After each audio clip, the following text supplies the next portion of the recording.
Hello.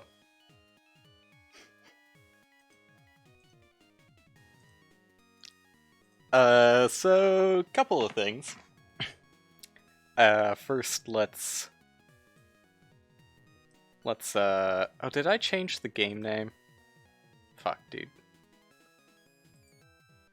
Yeah, I did. Okay. Perfect. Probably should have checked that ahead of time, huh? Anyways. What was I saying? Couple of things, huh? Let's get into the actual game so you can hear music. Today was supposed to be race day, obviously. What's going on? This isn't a race. What happened to Kirby's Dream Course?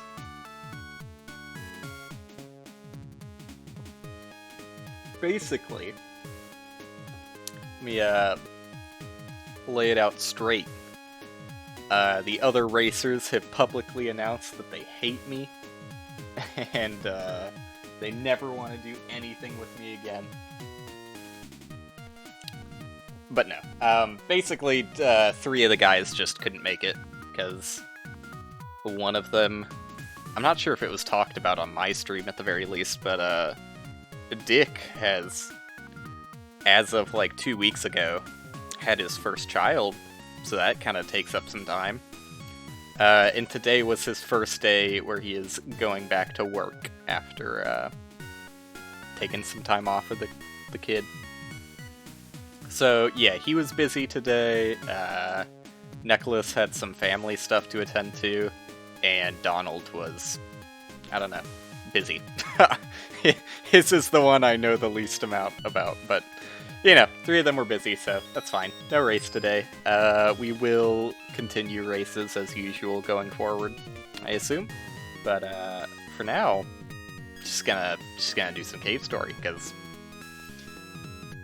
what else do I have to do, I guess? Where was I? I just got to the labyrinth. Yeah, okay. I remember.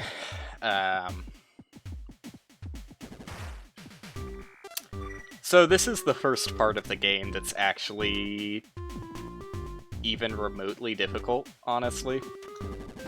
This is the first boss that will, like, give you a hard time on hard mode. I think there's one boss in the middle. There's the, like, ghost guy in the infirmary, and then there is... I always forget the name of the cat. Like, I have no idea what the cat is actually called. But there's the cat robot boss that is actually kind of challenging. And will probably take me a decent handful of tries. So that boss is pretty rough. Dude, I'm good at this game. This is a slightly tedious climb, especially on hard mode where you have to be really careful about everything. I don't need to be jumping down to get the experience all the time, but I also want to level up my weapon. Okay, good timing, Will. Can I, like, nudge so that... No. No nudging allowed. They thought of everything, didn't they? I'll just do this. Yeah, I'll just do that. Flawless strategy, like I said. Do their bullets pierce? Because I felt like I had a decent amount of bubbles up there, but... Alright, whatever. Let's not fuck around and just actually finish the area. Because there's gonna be better opportunities to get experience later. That I can, charge up my blade with, whatever the weapon is called. This I still want to fall for, though. Just because jumping at that guy is kind of risky. Alright, fireball? Is that a good strategy? No. Oh my god, I didn't think he could hit me there. The angles on this guy. Legend. Absolute legend. No, it doesn't look like the bullets pierce. I don't know how I got hit last time I got hit. Well, I guess second to last time now.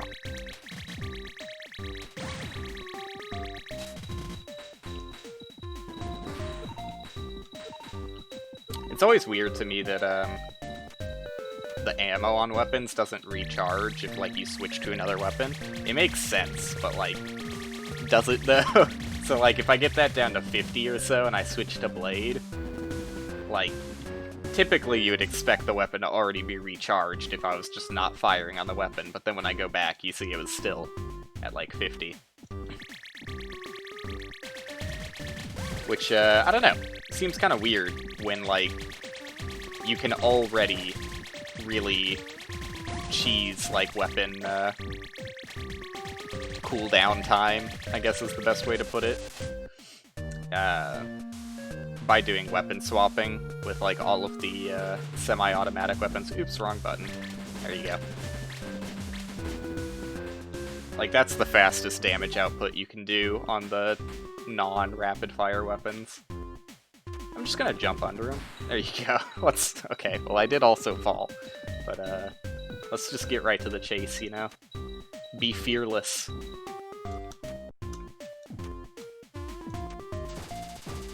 This guy is gonna be a tiny bit scary.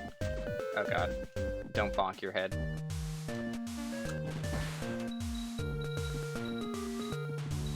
Okay.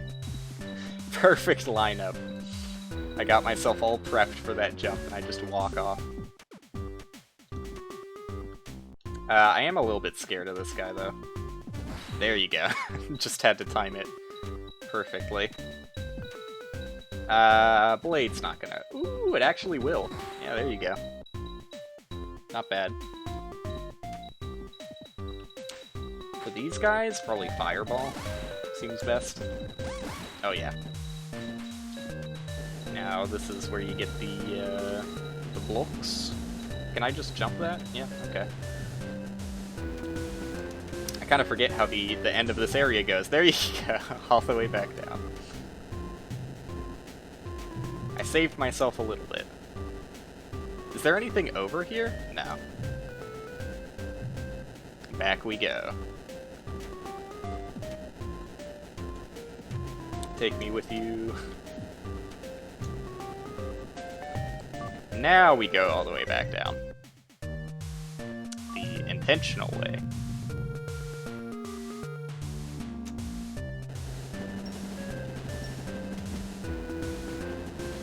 So Blade is a weird weapon. It's not quite as ridiculous as whatever the weapon that you can replace it with is. I forget what that...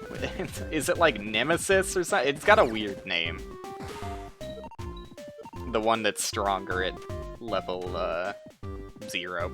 Level 1, I guess. But, yeah, it's not quite that ridiculous, but I do think that the level 2 version of Blade is better than the level 3 version.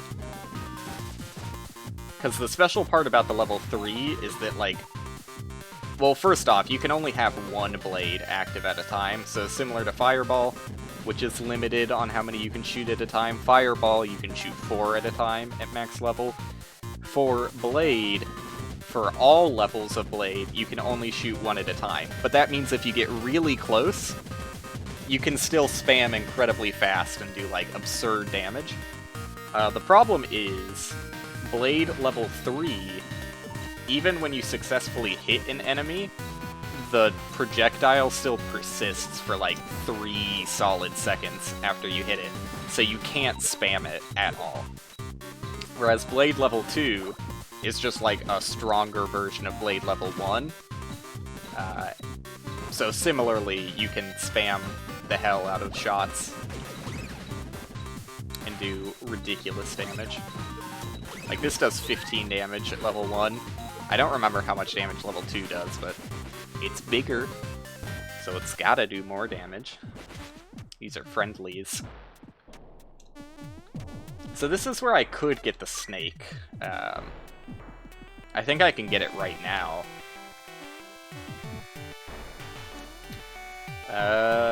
Sorry for the inconvenience. What's that? You got something nice there? Yeah. Polar Star and Fireball. No, you may not have a look. Absolutely not. And this is a one-way teleport that I can't access right now. Until I get, booster. Hello! Don't damage me! God damn it. Fucking adjusted my microphone a little bit so I could sit more comfortably. That's fine. I saved 18 damage at level 2, so it's not actually that much of a damage increase.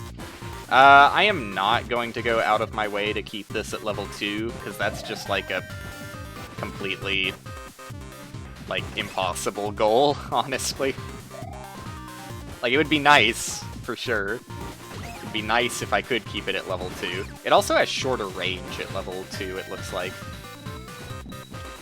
So it does more damage, but shorter ranged, and, well, I guess that's it, huh? I don't know where else I was going with that sentence. Shorter range.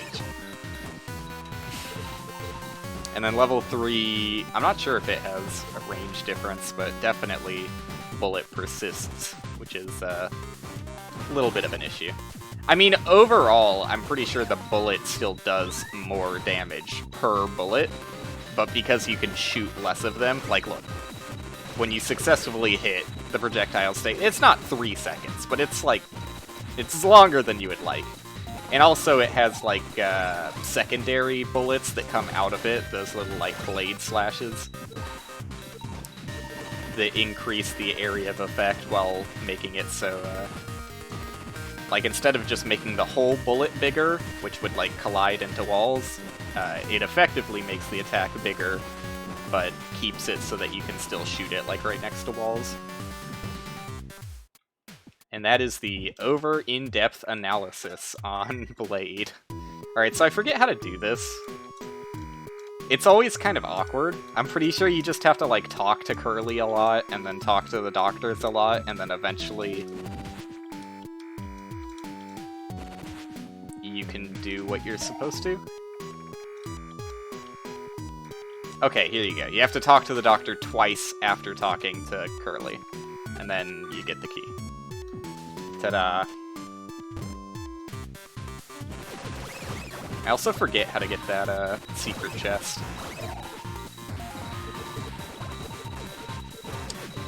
But yeah, the reason I mean, while it would be nice to keep level 2 Blade, and is probably manageable on hard mode, it's just like, as soon as it's, like, as soon as you fuck it up, you've already fucked it up, right? Like, when you get it to level 3, outside of certain circumstances, like when you go into hell, the only way to lower your weapon level is by taking damage, and obviously, on hard mode, you can't take damage.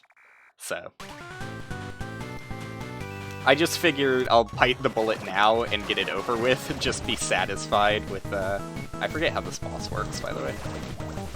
Just be satisfied with the fact that it's not going to be perfect. Hello. So as soon as you see, like, the particles, you want to start moving. This boss is kind of awkward feeling, though. Because, like, sometimes those particles don't show up. Like, the first time he fell, there weren't any particles, but he still landed his jump. So I don't really understand it. It's just, like, timing-based. And I don't know the timing, so I'm probably gonna fuck it up a few times. This boss is very easy, though. Like, it's nothing to be concerned about.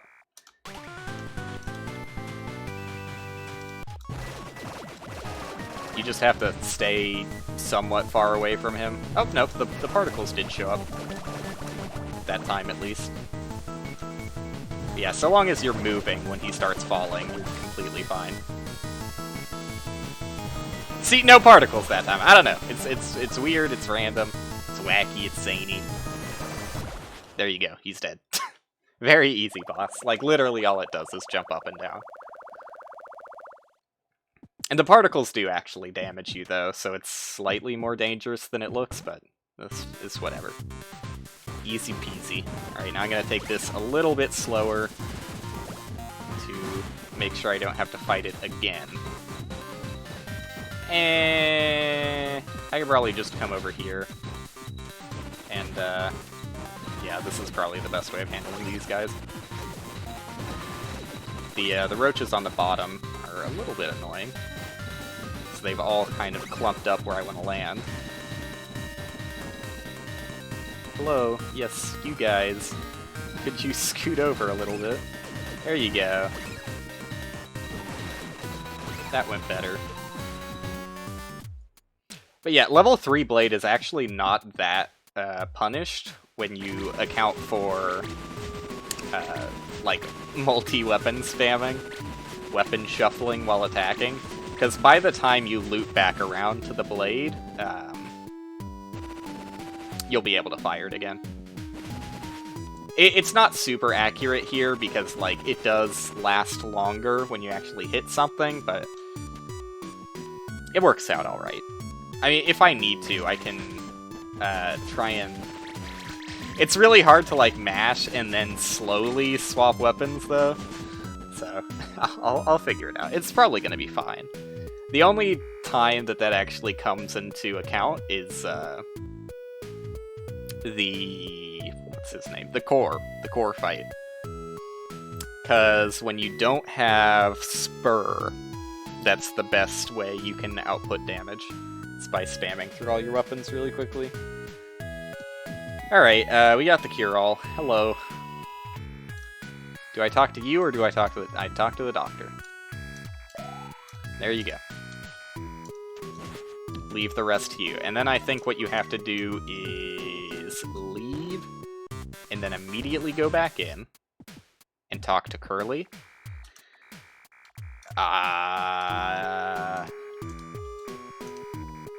No. Talk to him again? It says leave the rest to you. Do I have to do the... I think I need to see the rock, and by the time I see the rock, then I can come back here and talk to Curly, and she's better, and then I can go back to the rock again, and she'll help me move it. So, okay. Thanks. They still have a little bit of the awkward, I didn't lose progress there, right? I did save again? Okay, yeah, I did. They still have a little bit of the awkward cave story backtracking going on. Forces you to go to an area to see something, and then talk to the NPC who lets you do something about it.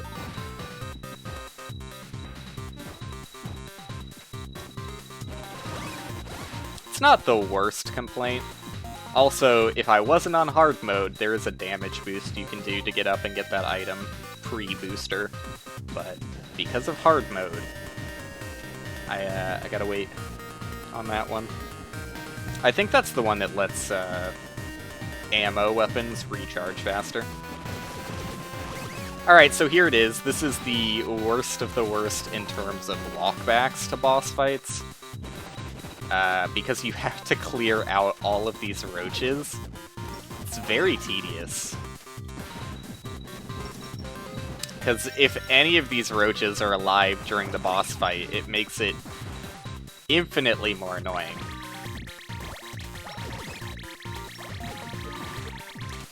It's very tedious.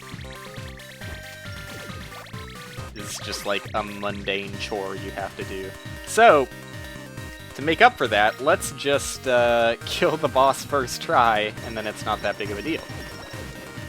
Wow, that's not doing the damage you would expect it to.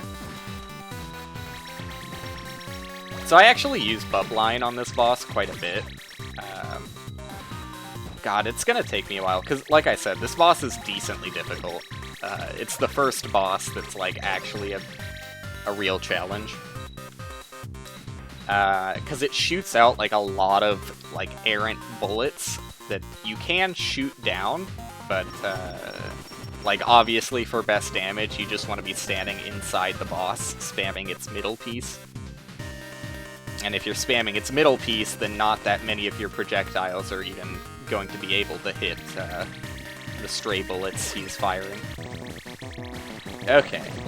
Still a lot of roaches here. Very annoying. There you go. I took 1 damage and damage boosted with it, so we're doing good. So you have to flip back and forth a set number of times, and then he opens up. I forget how that section goes. Forgive me. It's gonna take a bit. I forget all the ins and outs of this boss fight. I was expecting this to be a choking point, so I wouldn't be surprised if I was here. Also, timer, hey! I'm glad I looked over. I always forget, like, one thing when I start my stream. Timer isn't the biggest concern, though, because it's arbitrary in the first place. Now we can count it as how many hours is it going to take me to kill this boss timer. Hopefully it doesn't actually take hours. I would imagine it would take like 30 minutes or so. Even that might be a stretch. The first time I beat the boss, it did take me hours, but I was also somehow significantly worse at games. Noted by the fact that I thought that Sue fight was actually difficult last time I played this on hard mode. And the Sue fight was kind of a joke.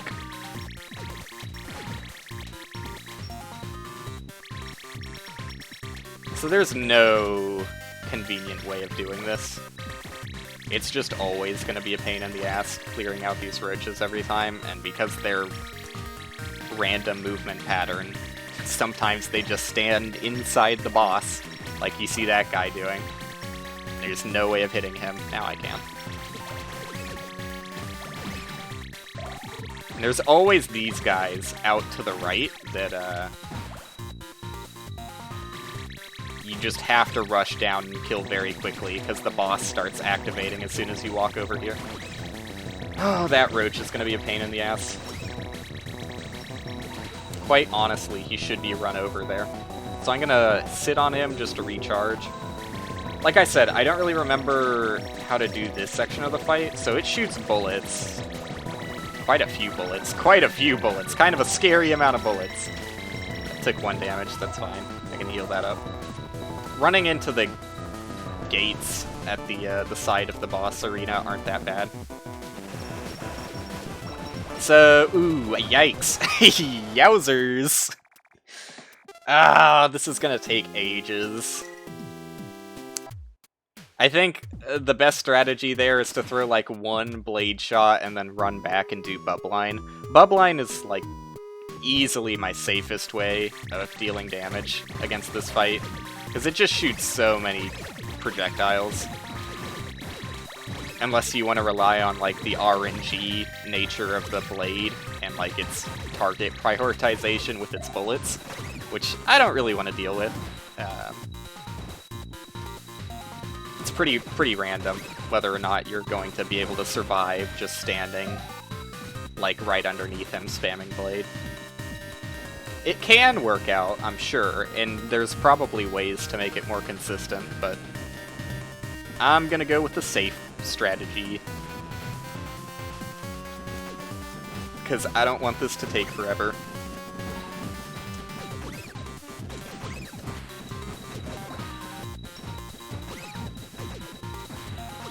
Clearing the roaches is a huge pain in the ass, though. So, quicker this is done, the better. By far the worst run-up to a boss fight. Wow, that was close! Barely even saw the bullet there. The worst run-up to a boss fight, excluding anything in hell, obviously, because that is just one extended run-up to Balos.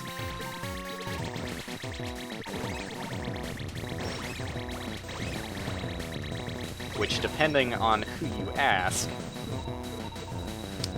is one of the most miserable things on this planet.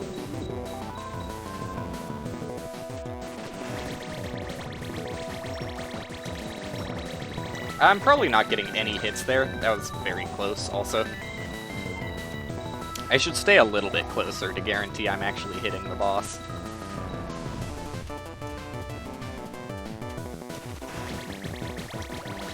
Maybe not that close, though. Hey, this sucks, huh? I'm getting, like, no damage, I can tell.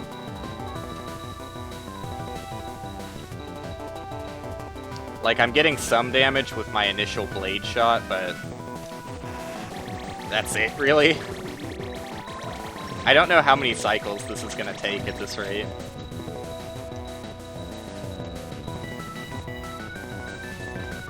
Recharge my bub line while we wait. He can also run you over, by the way, in case that wasn't obvious.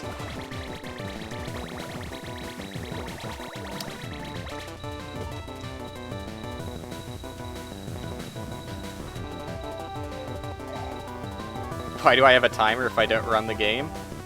Is it mandatory to speedrun to have a timer on your stream? That's news to me. But, I've just had a timer on all my streams.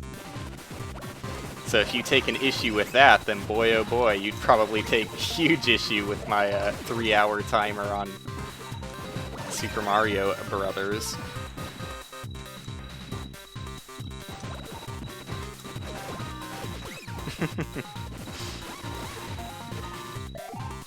It also just helps to be a quick glance look at how long I've been streaming for. Especially before Twitch natively implemented that to their site, because they didn't always have that information for how long streams were up.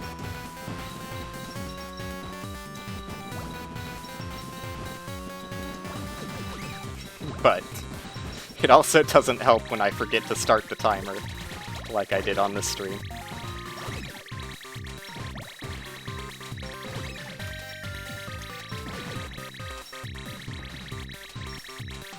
Come on, buddy.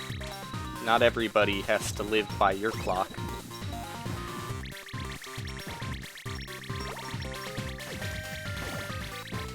Sooner these roaches are done, sooner we get another chance at throwing my life away at the boss.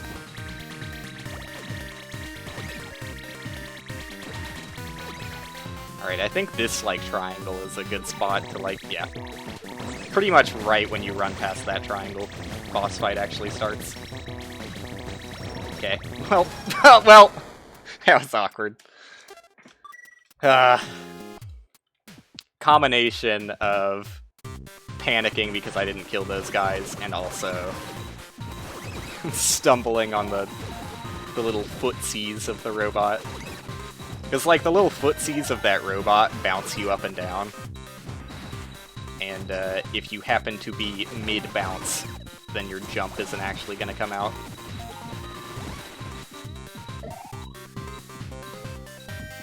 Oh, hey! Didn't see you there.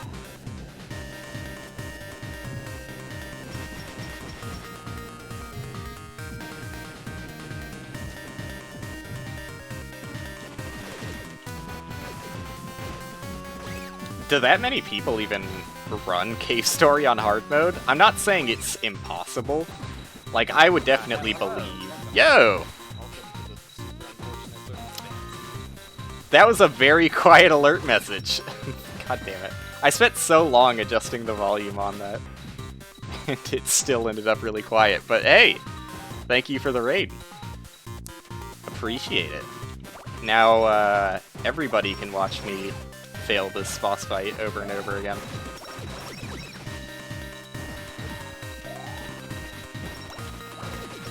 But, yeah, I can't imagine that many people run Cave Story on hard mode, because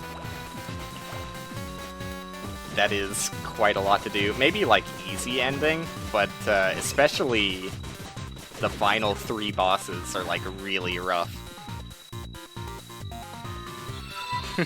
Yeah, thank you for the follow. Glad you enjoy the premise. Don't expect that much progress, though, because this is like a serious sticking point on hard mode. Thank you for the follow. This boss takes a long time to even start up the fight, because you have to be very careful about killing all of the roaches. And then the actual fight is pretty rough on hard mode, too. Yeah, okay, I only got one shot in there, which was really bad. I think the safest thing to do here is just try and get a really good blade shot, maybe 2 blade shots, and run away in bub line. Once you clear this section of the fight, I think the second section is scarier, but easier to get damage on. Recharge bub line.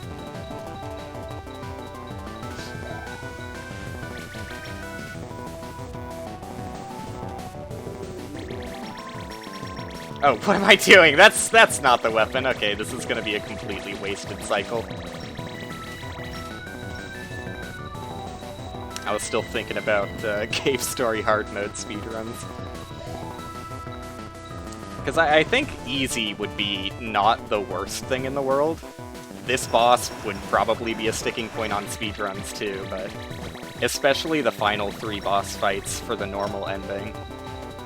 Just due to how much dialogue there is in between every fight.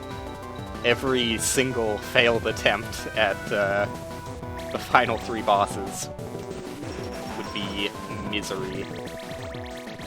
Pun kind of intended?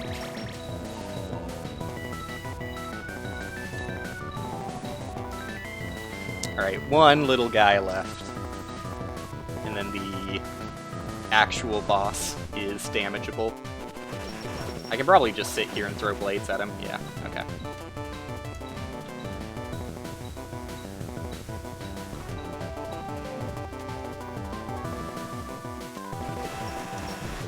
So in this part of the fight, I still think the same strategy is probably the safest way of handling it, but you have to be a little bit more careful about his leftover bullets, because they don't disappear quite as easily as the purple ones he shoots, due to the fact that they are homing.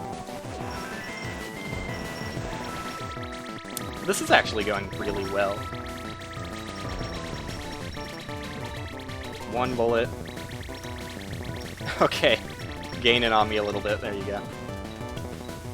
Recharge bub line. We have a decent chance here with this setup. It's going so much faster than the first time I tried to do this game hard mode. But that goes for pretty much every single aspect of it. First time I tried to do this game hard mode, I was close. I ran into significantly more troubles. Okay. That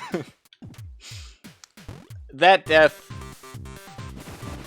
I'm a little upset about, because it basically boiled down to the RNG bouncing of my bub line being a little unfortunate, but I can get back there. That seems like a really safe and pretty consistent way of killing that boss, honestly.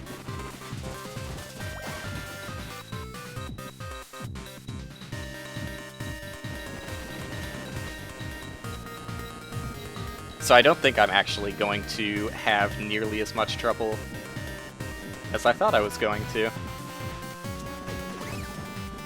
Maybe like 2 or 3 more attempts?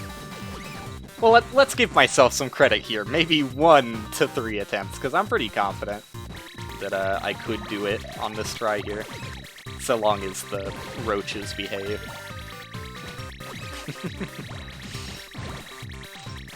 Am I not supposed to? As far as I'm concerned, anything that can do damage to me is on my hit list.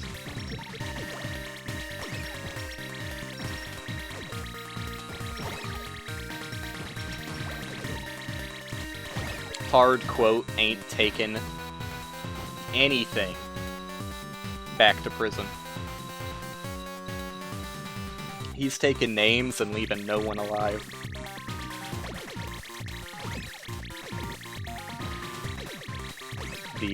The brutal robot armada is on its way. I'm still gonna do the preparation stuff for the hell ending. But I'm probably not going to do the hell ending. Surprise, surprise. But I'll still do the side quest stuff, just in case I change my mind. Also, because I probably should have asked earlier, Star Kid, what were you streaming?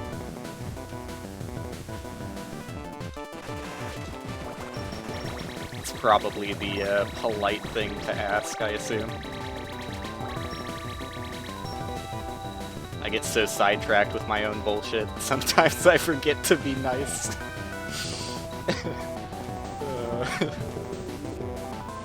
That's my excuse, at least. Hello. That was close!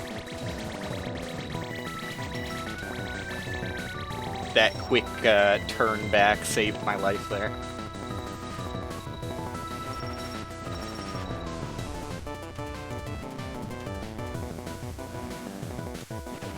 All four? Oh, never mind. I was gonna say all four still alive as soon as they popped in front of my eyes.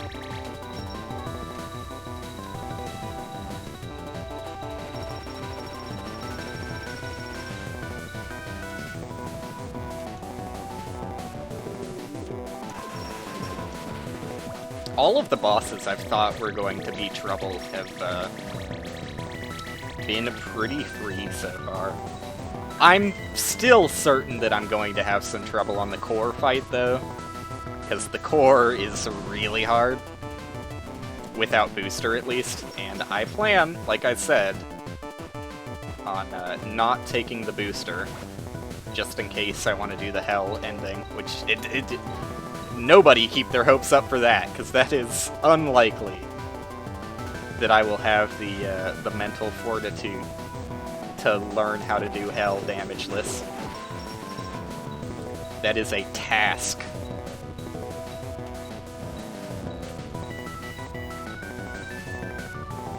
I've definitely seen it, because, you know, anybody who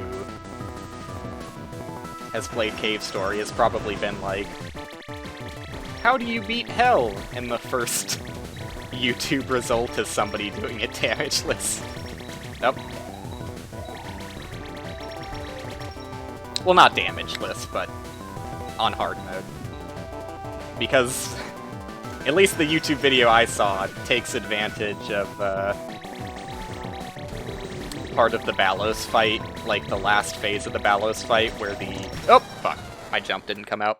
Last phase of the Ballos fight where the metal bars rise up from the floor, which only does 2 damage and lets you damage boost directly into safe spot in Ballos' eye, where you just shred him and he instant dies, pretty much. Watched that video like 8 years ago, and it has never left me.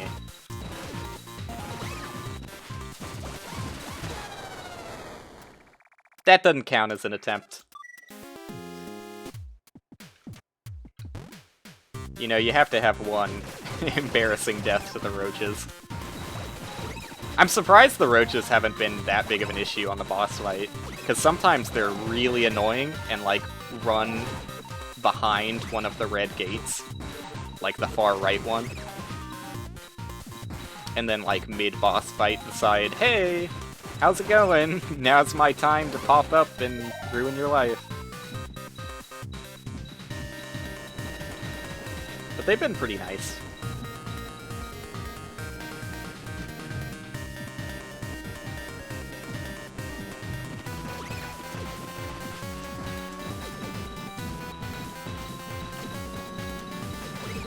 I refuse to believe in such a thing as an obedient roach, but these have been tolerable.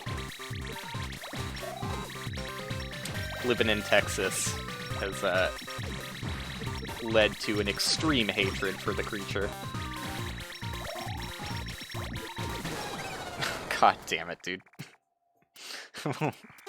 Does that one count as an attempt? I feel like, okay, you get one freebie, one pass for dying to the roaches, but past that point, you need to get your shit together. Why are you dying to the roaches? But that was actually close to another one.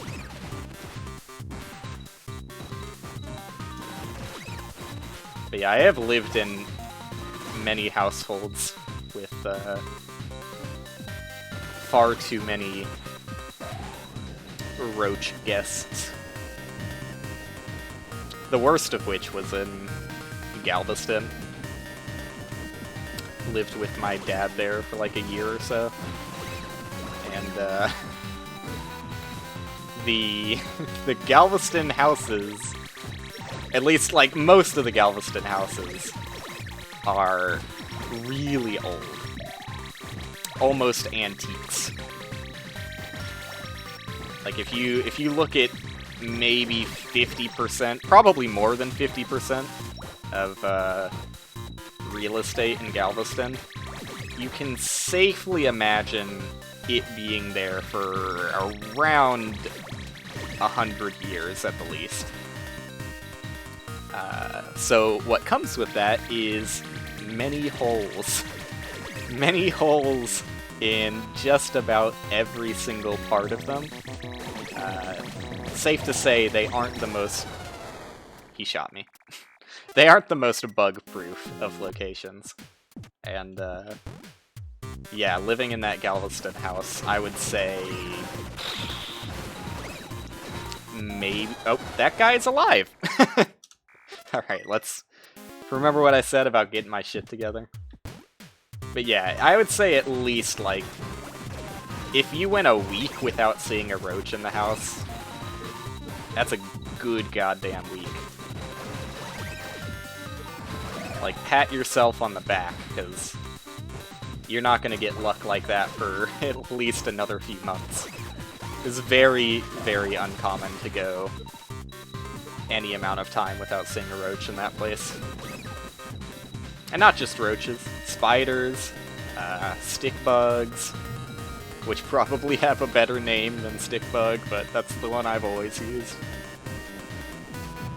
Had some crickets in there, but those are not the worst, because they're at least small.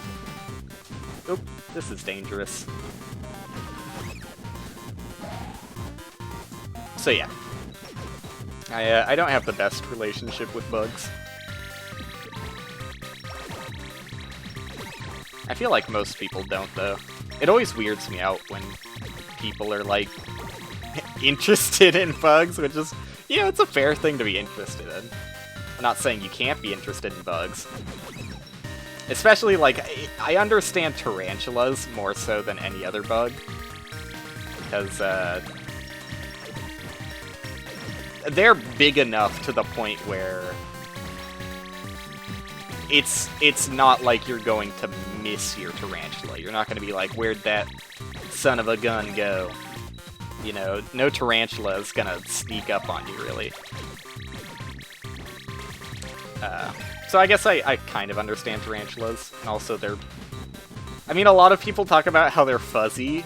That's not, like, the greatest incentive for getting a tarantula for me, personally. But, you know, to each their own. I at least kind of understand it. Okay, Bubline is probably not the best weapon for clearing these guys out quickly.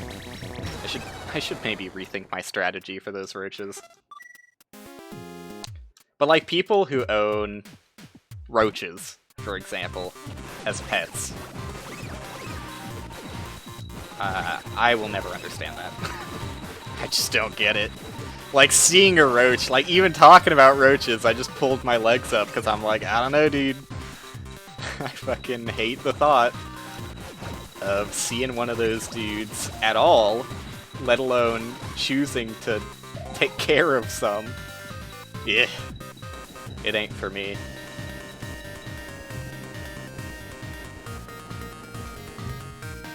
I don't know, it's just...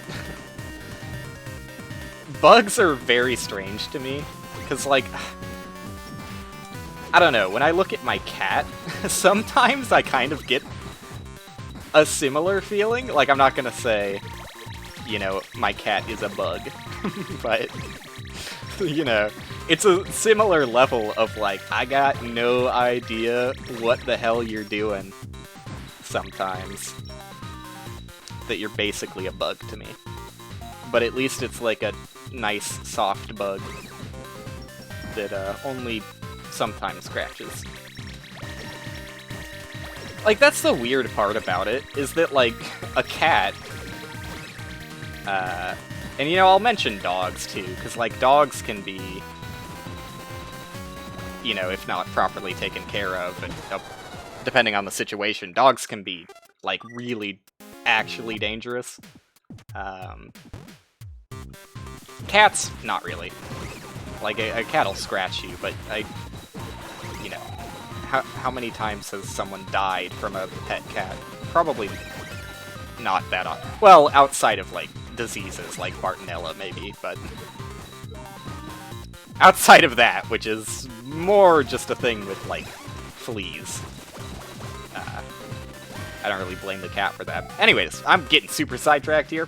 What I was trying to say is that, you know, the household pets that we have can, like, do actual harm, even if it's, like, you know, superficial, like a cat scratch. That is, like, you know, tangible, actual damage. Cool. Whereas... like, maybe you could argue that a tarantula will bite you, but, like, the majority of pet tarantulas are, like, completely harmless. And super docile, and will never bite. So long as you're not, like, threatening them and scaring them, etc. But, like, I don't know what it is about seeing a pet roach that immediately turns me away from them, when roaches are literally entirely harmless. Like, as far as I'm aware, roaches don't even carry diseases.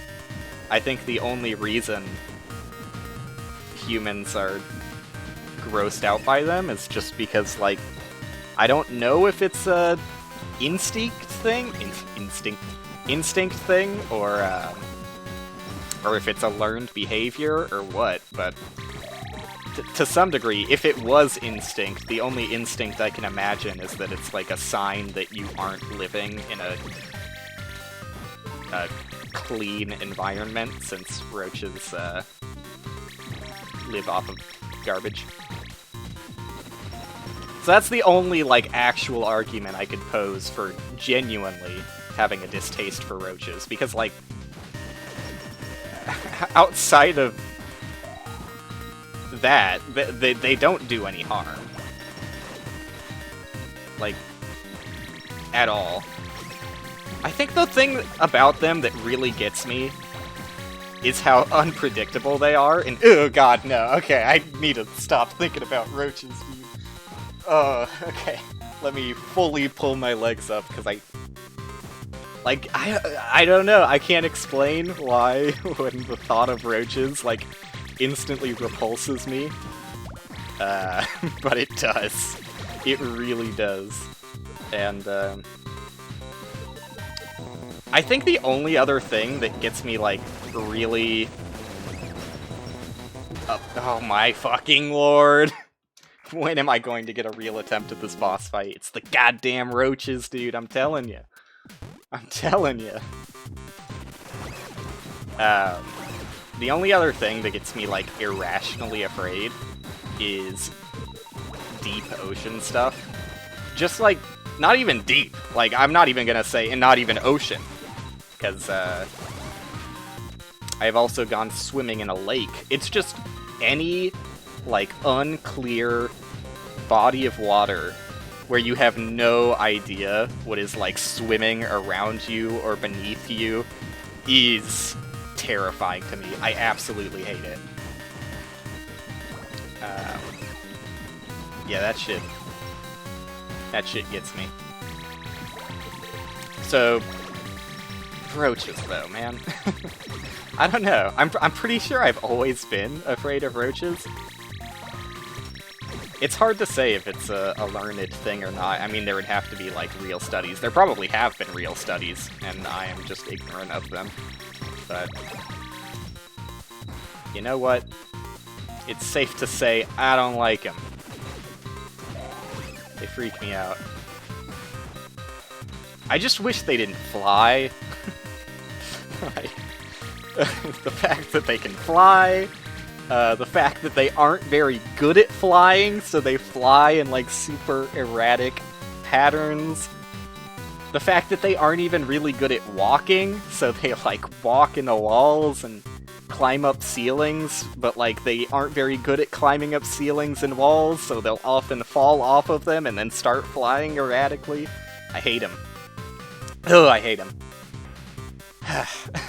Like, I won't touch a roach. And they're so hard to kill, too. Like, you can't just kill a roach. Oh my lord. I need to switch to a different weapon for this. I need to use, like, my Polar Star or something to get more consistent damage on these guys. Maybe I should just go back to Bubline. Bubline was working fine. It's just, sometimes one of them survives, which is kind of annoying.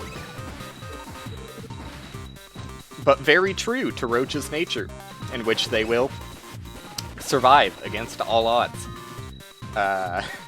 Even when you think you've killed a roach,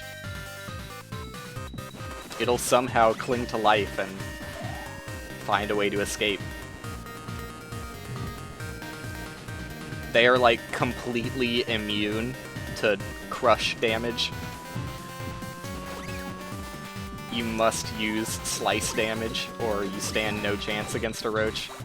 Or just, like, extremely excessive crush damage. Like, you can't just hit a roach with something. Like, the old newspaper strategy has no effect on a roach. Unless you're taking out, like, a cast iron pan, and fully confident that whatever surface it's up against isn't going to give. Like, you better be ready and fully committed to leaving a dent in your floor if you want to kill a roach with crush.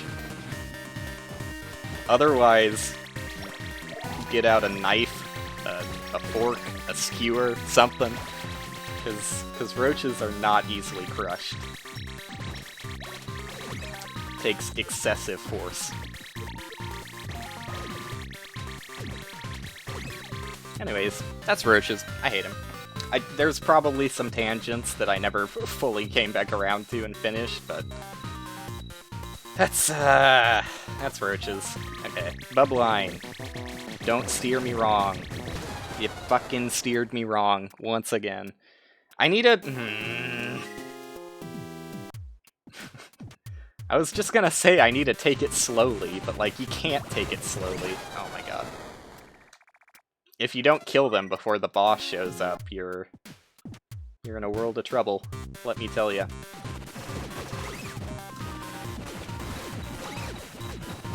And this is why I hate this run back. Like, the run back isn't bad. It's the cleaning up the boss arena that's really bad.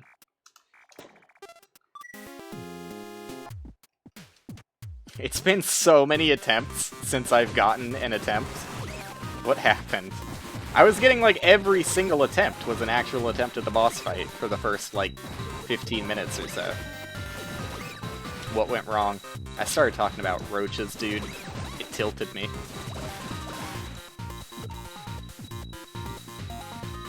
Alright, let's get a full focus attempt here. Because the actual boss, I don't think I'm going to struggle with that much longer. Oop. It is the run back that's getting me now. Oh my god.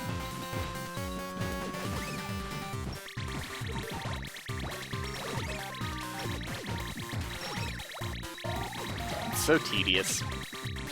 And RNG dependent. Particularly with the last 4 roaches that hang out on the right side.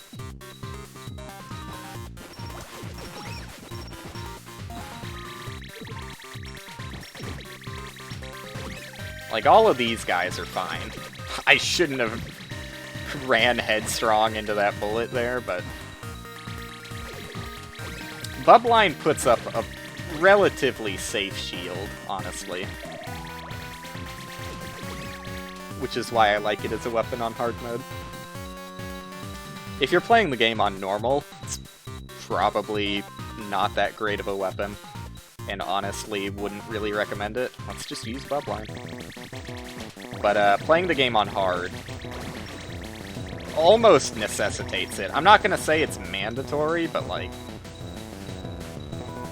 it really helps. The range advantage, the ability to put up a shield of bullets. Also, I want to hang out on the right side and hopefully kill this guy here. Son of a bitch.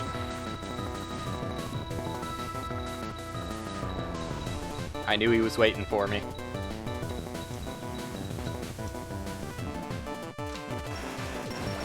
Let's go with just one there. I wanted to jump, but my jump was eaten.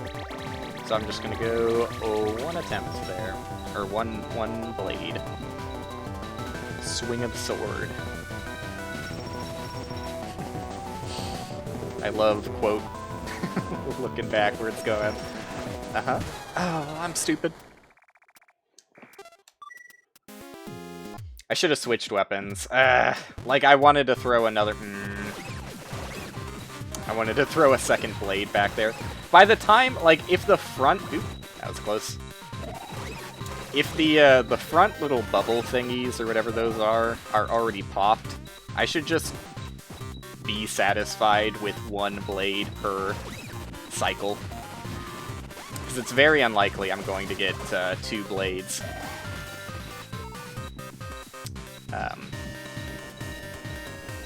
Because it takes the... Oh, okay. First time I'm dying there.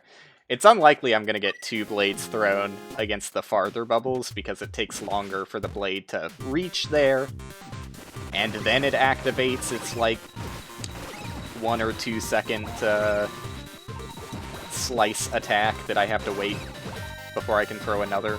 So it's just not happening. Also, how? How did I die but also throw the blade there?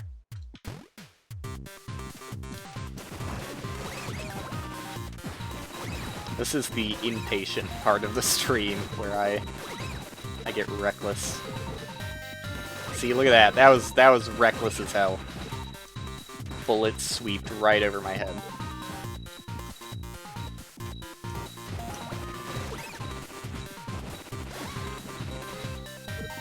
The blade's damage is also kind of RNG, just based on the way the secondary projectiles work. It feels like sometimes you just get significantly more damage out of level 3 blade.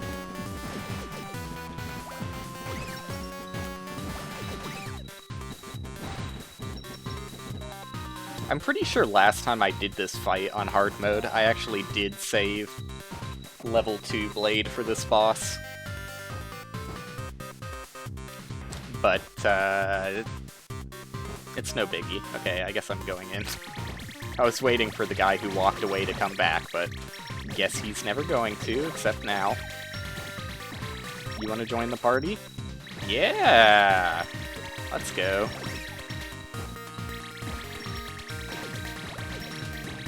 Not the best place to shoot bubline bullets. They just immediately get erased by that dude's footsies.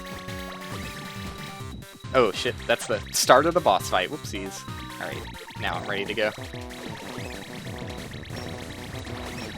Okay, the most important ones to kill are the flying ones. It's not the end of the world if the ground roaches live. Because most of the time you're... Oop.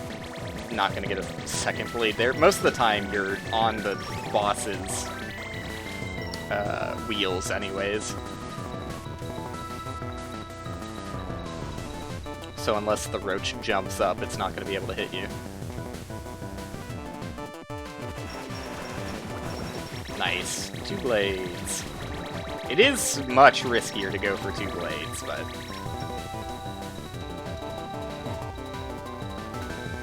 I think it's worth it. It's also much riskier to keep going for multiple cycles of this, so the faster I can get it down, the better. Also, like, when you get a blade that doesn't even hit one of them and just sweeps down the middle, I wonder how much damage that actually does. Because that, like, guarantees that I get a second blade. But I don't think the damage is that great on it, honestly. Because, yeah, all of them are still alive right now. I think my damage has been pretty bad.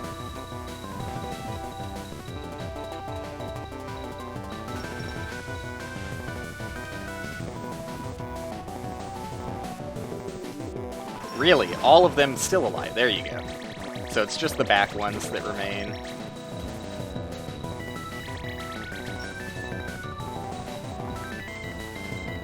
I'm just gonna do one blade per cycle.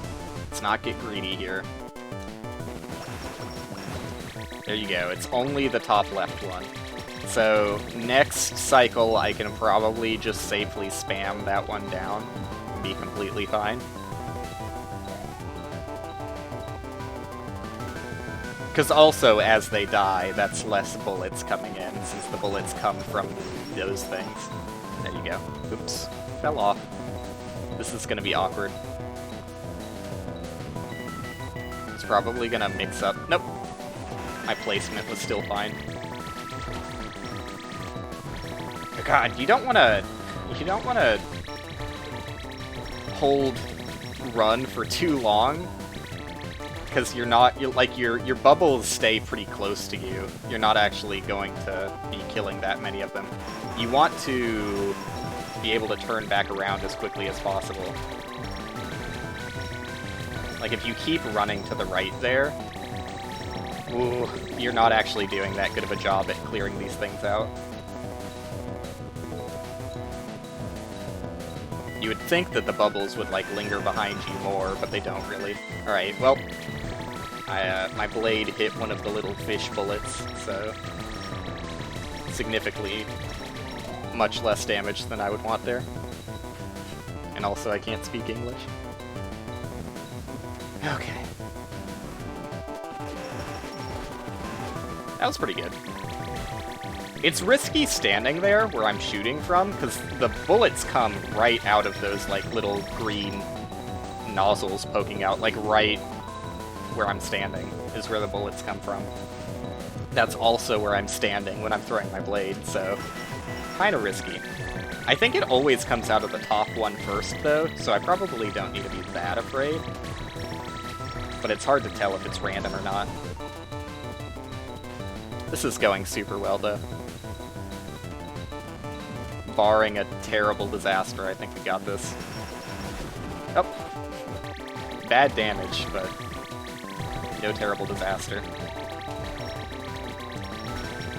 It's always the scariest when you're coming back around, because then the bullets he shoots are like overlapping with his body segments, and it's kind of hard to get a good shot on them. I'm gonna play it safe. It's honestly probably more dangerous to wait for another cycle here than it would have been to just kill him, because when you kill him, you're safe from the bullets, I think. But we lived, so paid out. He should be dead, like instantly, yeah. There you go. Let's go.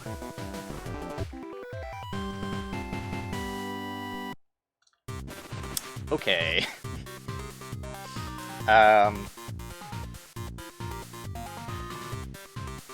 I forget where you save. I'm a little afraid, because I forget where the next save point is. You know what? I think this sucks. I'm gonna go check. Isn't this where you have to do the jump for the booster? Oh, no. It's not. It is, but there's a save point. Okay. There's a save point. I always found it weird that they placed a little marker for, like, where you need to jump from.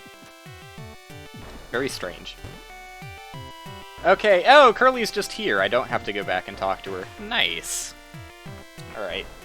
Well, Balos, well, not Balos, Balrog. Same start, different end. I made it.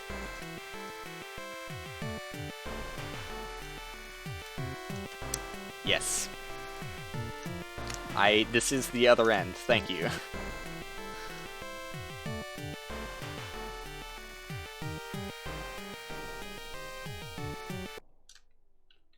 but maybe, if we got help from a newfound friend.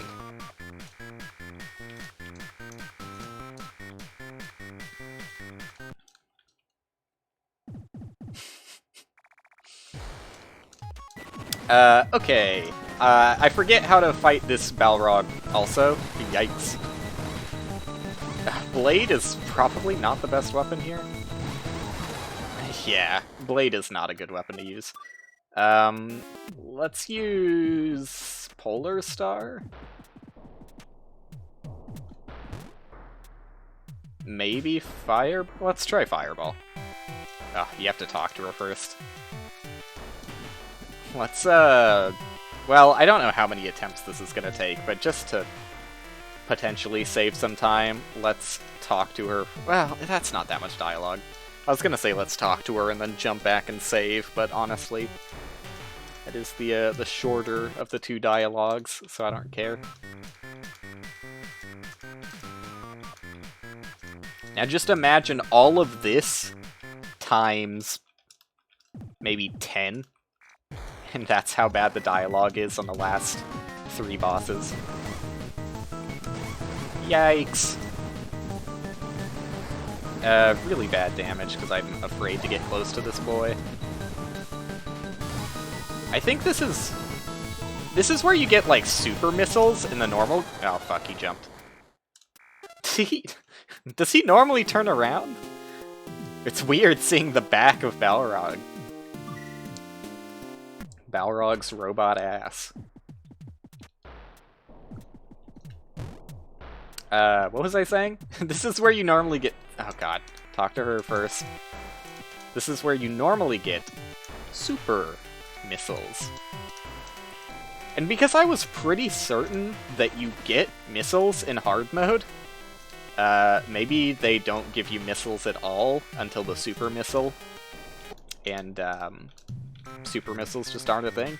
Either that, or there's just straight up no missiles, and I'm a dumbass who can't remember anything. You know, one or the other. I'm on Blade again. I don't know, Blade didn't seem that bad, honestly. Blade seemed to handle the missiles pretty decently, did decent damage, he's already half dead. I don't know what killed me there, but I guess it was a missile. Still, Blade seems decent. Given how fast I did damage to him, this shouldn't take too long.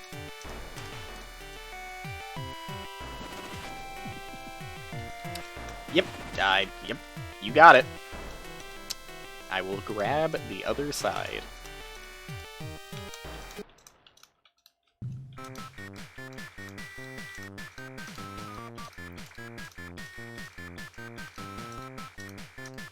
Okay.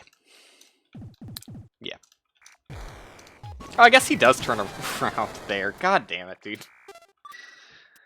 Like a full minute and a half of dialogue to die instantly. Feels great. This is what I play video games for.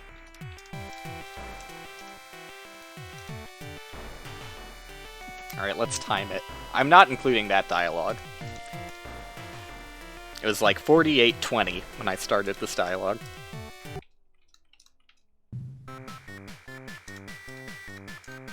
Maybe it's not as bad as I was seeming. I was seeming. It was seeming. One of the two. Okay, it's like 20 seconds. I'm a baby. Still. It's a little excessive for something you have to go through every time you fight a boss. Oh, where'd my jump go? Games have gotten better at understanding that people don't want long-winded exposition dumps before boss fights, especially if they're expected to take multiple attempts on said boss fight. Like, a lot of games, if they're going to put an exposition dump at the start of a boss fight, just automatically skip it the next time you enter the fight. That's like my preferred. Well, my preferred is probably just no exposition dumps at all, because I don't really like that. But that's a personal thing.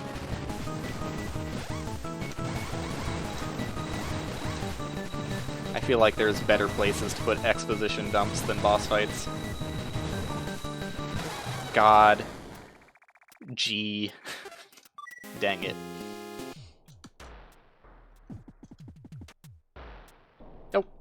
Gonna be one of those. So if you fall down there, that's where you normally get the boosters. Which is a movement item that lets you hover. But you can only hover up. Like, it's basically just like... Well, I mean, it's more than a double... It's like a jetpack. It's like a normal jetpack. You just, in the air, hold jump, and you go up. But if you skip the booster by jumping over him and just leaving him in his grave, he actually upgrades the boosters to Booster 2.0, which lets you jetpack in every of the 4 cardinal directions. Or more accurately, since cardinal, I think, is specifically related to north, west, east, south on the map, the orthogonal directions.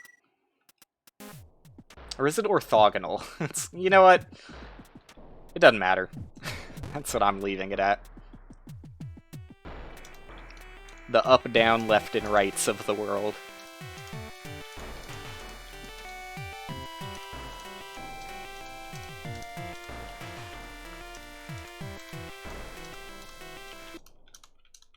We're getting close, though. Like, it's not going to take that many attempts. I just need to be a little bit more careful than I am. It's been really nice having no super difficult sticking points so far. God damn it, dude. That's very annoying, though. Like, I'm pretty sure that the amount of time it took me to kill that boss, the what is it? Professor X? Whatever the cat is, the cat robot. I didn't even pay attention to its name in that entire 40 minutes I was fighting it. But I'm pretty sure the amount of time I spent fighting that boss was shorter than the amount of time I wasted trying to press the shift button fast on the last stream. So hey, it could be worse, I guess. That was me choosing not to make progress of my own volition. Like a dumbass.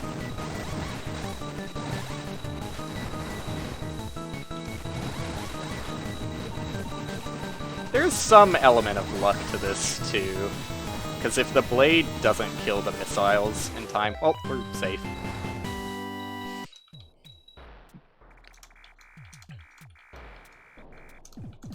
Thank God cutscenes made me free of the missile to the face I got. Alright, our little secret. Oh! Is missiles? Oh! No! Is not missiles! Is a cursed chest! Okay. Sure. Oh shit, I completely forgot about the back half of the labyrinth. The banger half. How could I forget? The best tunes. Oh my god. I am so good at video gaming, it hurts. What weapon do I want to use here? I mean, honestly, probably Blade is still, like, the best general-purpose weapon I have. I don't think there's any secrets I can get in these eggs or anything, it's just XP, or hearts, or whatever. Yeah. Blade-throwing roaches, the most dangerous of their kind. Oh, fucking Curly's got it, dude. Why am I even here? Just let her do all the work. Okay, be a little bit more supportive, Curly. You can't shoot through walls, buddy. I don't know what kind of training she got. She thinks she has the snake. Yikes! God damn it. That's a kind of awkward little corridor there. I should probably just ignore that enemy. Do these hurt, by the way? Just testing. They don't hurt. Good to know. Let's go back to a weapon that has range and more utility.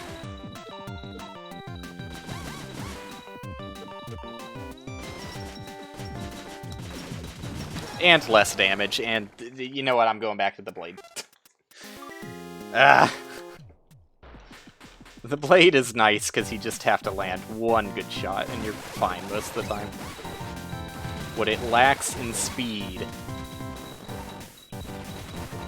it makes up for in damage.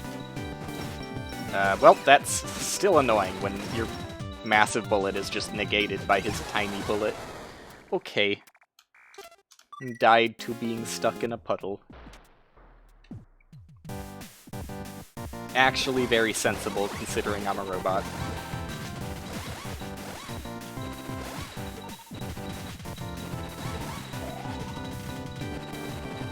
I give him benefit of the doubt on that one.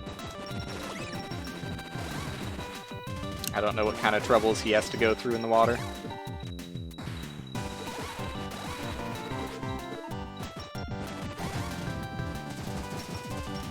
This is still rough, though.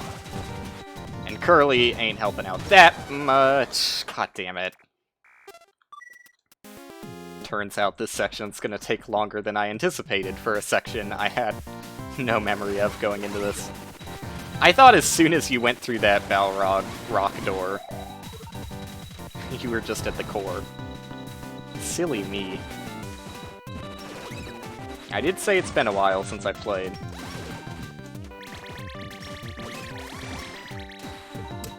Give me a break here and there. Okay, I guess that guy is world's luckiest man. Bublines hate him. Okay. Okay, goddamn, dude.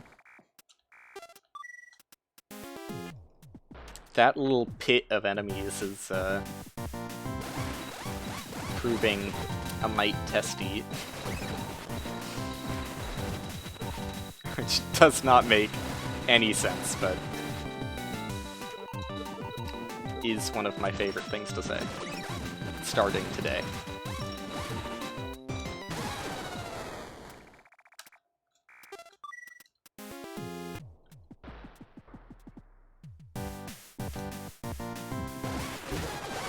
Wow! You know, give him props. Give him props. He just walked straight through my blade attack. Did not care about it at all. Wasn't gonna let any sort of damage get in his way. I should try and be more like him, honestly.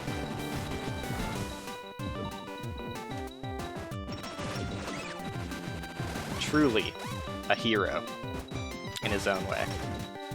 Okay, Curly, I thought you killed him already. Should have known.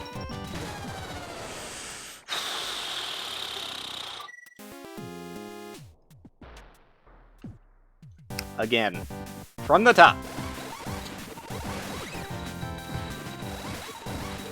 Getting stuck in an enemy section is so much more frustrating than getting stuck on a boss. It's like, I shouldn't be stuck. Bosses, sure. It's like meant to be a difficult obstacle to overcome, but just this random smattering of enemies is giving me trouble. Come on. Come on. You know what? Actually, the last time I played this, I definitely had the snake. So that would explain why I thought this was a completely trivial challenge. I just shot at them through the wall. Okay, we are out. Don't die to the purple guys. It'd be inexcusable. Curly, that's no fair. I can't do that. I'm pretty sure you can't walk through spikes like Spelunky. Like, almost positive that I would die if I tried to walk through those spikes. There you go. Take it safe. No reason to overcomplicate things. Nice and slow. Let Curly do all the damage if you have to.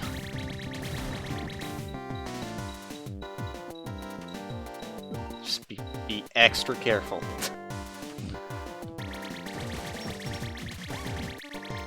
It's okay if everybody thinks you're a baby. So long as you're not stuck on this section forever. Curly, come on. You're better than this. I know you are.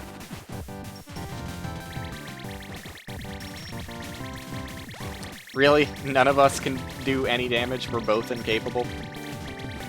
Wow. We suck. I'm dragging you down with me, Curly.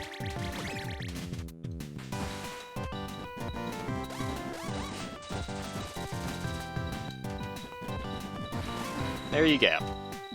Progress. Every single time there's one of these blade throwers, I'm terrified. Okay, that wasn't that bad, though.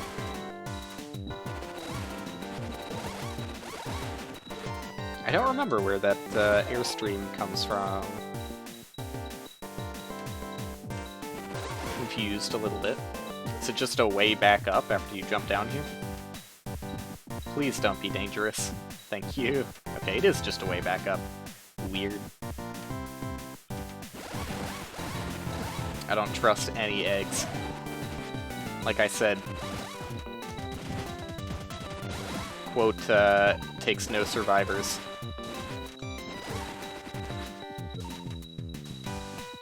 Hate to break it to you. This seems like a good time for Bubline, and a even better time to just let Curly do everything. Oh, you got it! You got it, Curly. Don't let me get in your way. How much health do these things have? Come on. Fine, I'll help. I'll do something. There you go.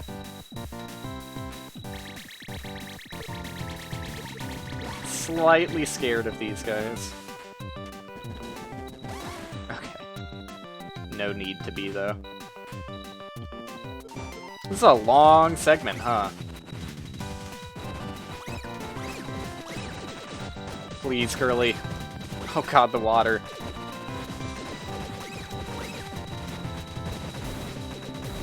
You got this. There you go. That's dead, right? Yeah, that's dead. Look. Might be a little bit cheesy, depending on who you ask.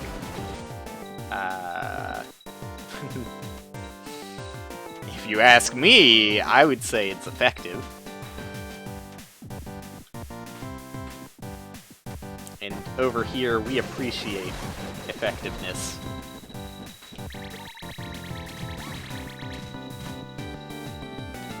I mean, I can just jump down. Oh, no I can't.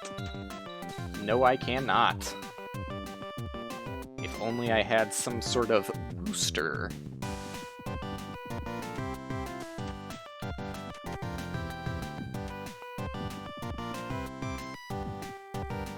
Okay, just don't... Yeah, okay. I wasn't sure if it was, like, even possible to bonk your head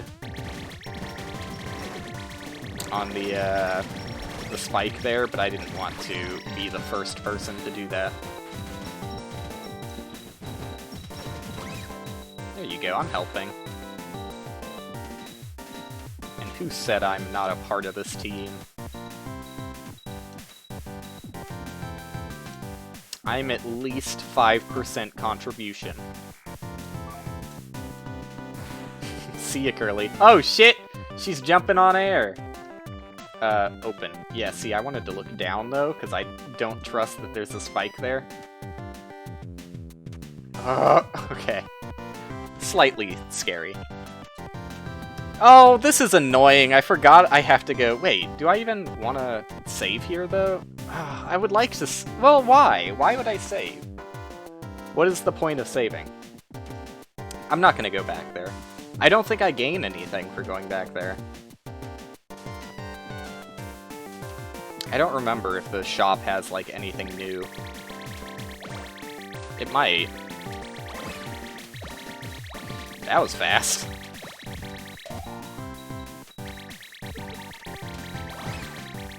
Hello. What? Did I take damage? From what? And luckily it was only 1 damage. Maybe it's those things only do 1 damage or something? They are very fast, so... Yeah, they only do 1 damage. That's fine.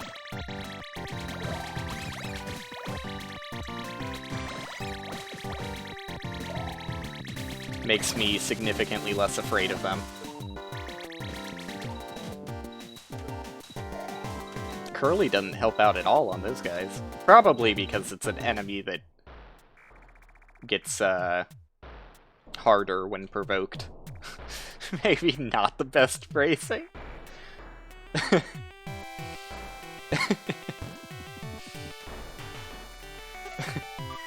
Okay. Anyways, core time. Wait a second.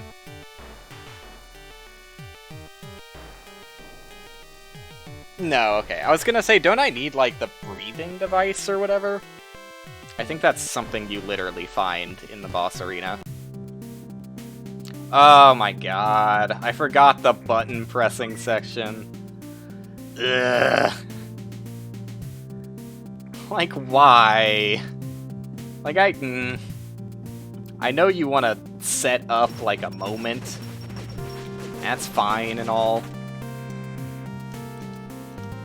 But having to do this every single time you want to fight the boss is, tedious. Like, oh, okay. Okay, I can leave partway through it. I know at some point it closes me off, though. Wait. Didn't I... Oh, do I have to interact with this again? Okay, yep.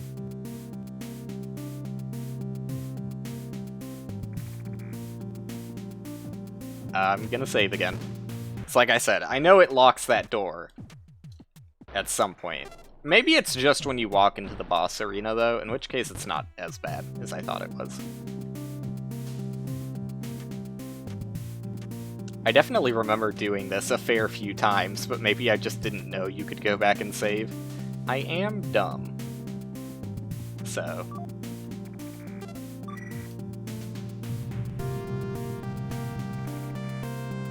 Let's see. Will it let me save now? Because that's the final step.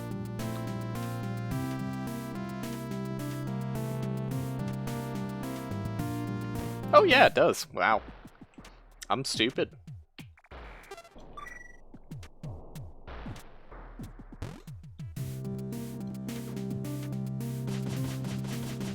Alright, so I'm not sure how much I want to go into projectile spam meta. Like, it is good. But I'm gonna try, like, one genuine, just regular attempt. Let me see, where do you get the breathing thing? There it is.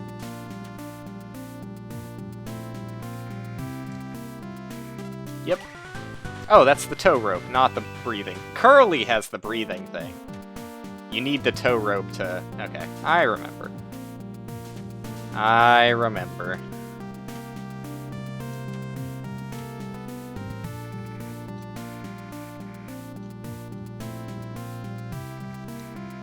Look!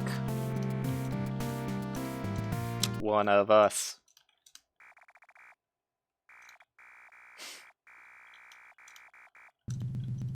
Alright. I kind of forget how this boss goes. God, I'm gonna be here for a bit. I can already tell. This is the choke point. The core is the only genuinely hard fight before the final 3 normal boss ending fight, end fight, last boss, end of the game fight. I didn't get the tow rope. Whatever, I'm not gonna win anyways. It is kind of annoying that you have to get the tow rope every time. Maybe I can go in and... Oh, good start. Good start. Maybe I can go in and grab the tow rope and then dip. Let's see. Because it would be really nice trying to minimize the amount of busy work I have to do before the fight starts.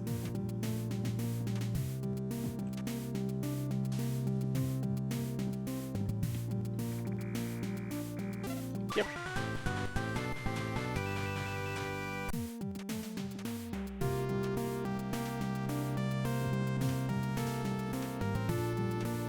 The faster we get from attempt to attempt, the better.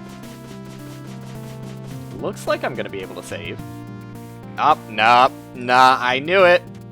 I knew it! At some point, they just stop letting you open the door. I guess it's when you pick up the tow rope. Fair enough. Didn't mean to talk to the robot. I meant to talk to the other robot. So what is the strat here? Bubline into everything spam? Oh fuck. Well, I already fucked up. Look at that damage! Woo! Gonna be here the rest of my life. Oh, wait, Curly's helping now. So when you fall down, you are screwed. It is over for you. It's really rough when you don't have, you know, what's it called? Skill? I was gonna say when you don't have booster. Fighting this fight without booster is a little rough. Pushies. I should probably be shooting bubbles. Oh shit! I forgot he does that attack.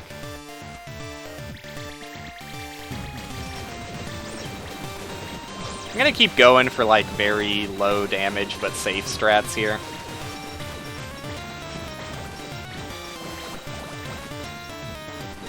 It's working decently.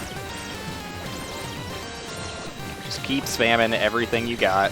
The fireballs aren't hitting at all. They would be hitting if I got closer. Nope. I didn't spam fast enough. I didn't spam fast enough. After all that practice, too. We got halfway there, though. That's not bad. Maybe this isn't going to take as long as I thought it would. That's the dream.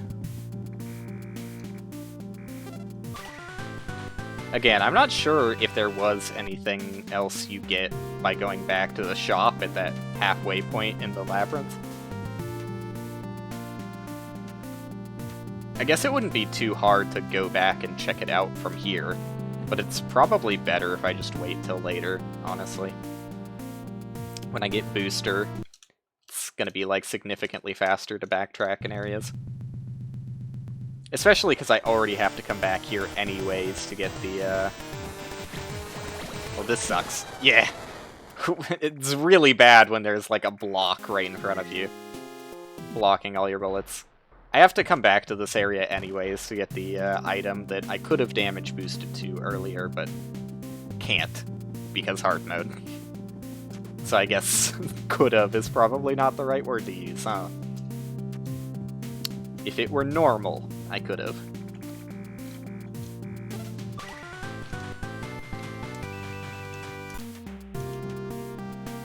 Once I got to the, well, like, after the first attack, where the core, like, walked back a little bit to this section, it felt significantly safer. So maybe I should just, like... Oh, I have to talk to Curly. What am I doing? Maybe I should just, not care so much about optimal damage on the first phase. Or first cycle. Let's see. I feel like if I got in a good position faster, though, I would be able to. Fuck. Not a good example. Let's save the game with Bubline out, because I think Bubline is probably the weapon I want to be using to advance. And then I start spamming weapon swaps.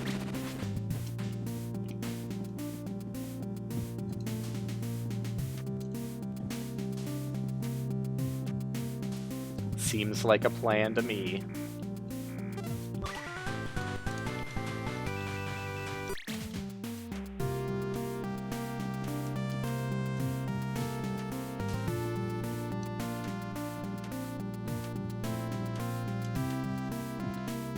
Alright.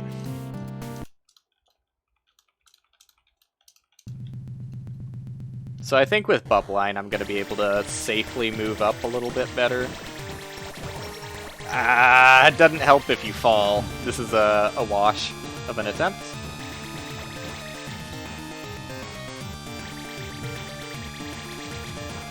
Didn't go quite how I wanted it to. So maybe I do just chill out here.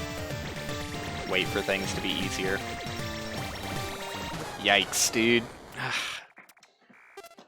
The boss just shoots so many bullets.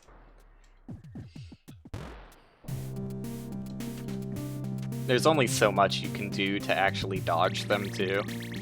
Especially when the water is up, there's, like, nothing you can do without the booster. Like, look at that movement. When you're underwater, you are completely inept.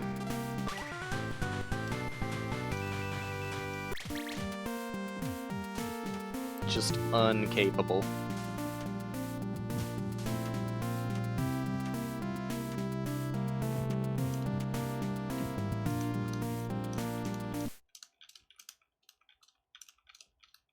Let's try again to advance, but not fall off this time.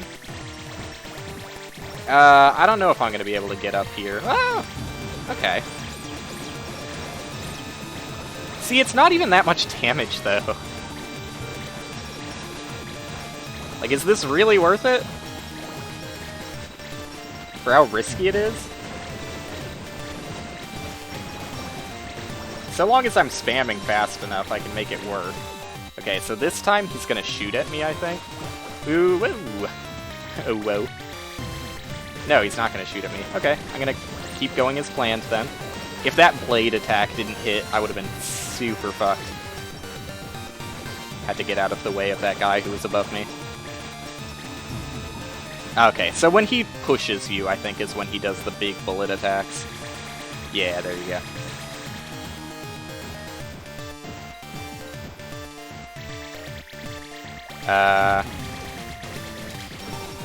Oh, come on! Come on! The bullets from below that go through the platform. Oh. What are you supposed to do about that? Come on, Core.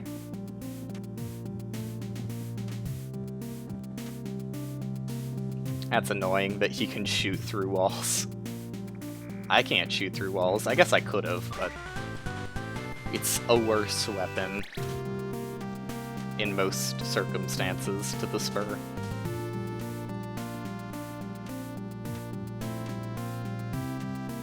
This game throws a handful of those offers to you.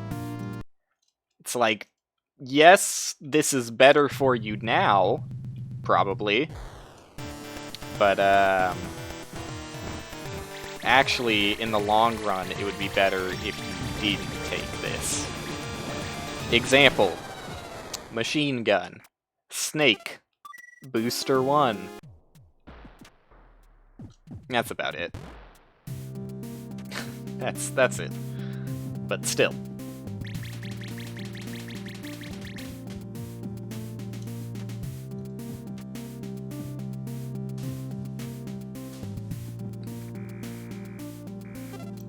More than most games have. I can sit back a little bit. I didn't think I was gonna make that jump.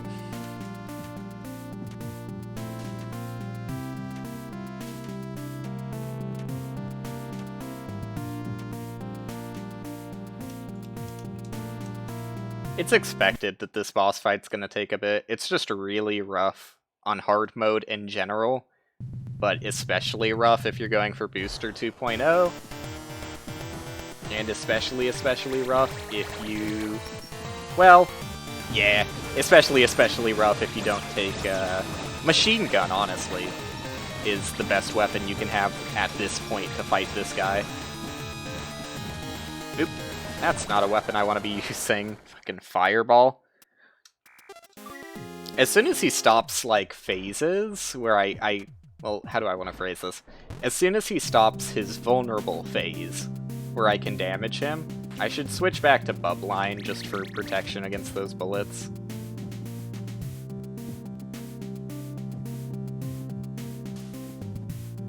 Or maybe I should just keep spamming.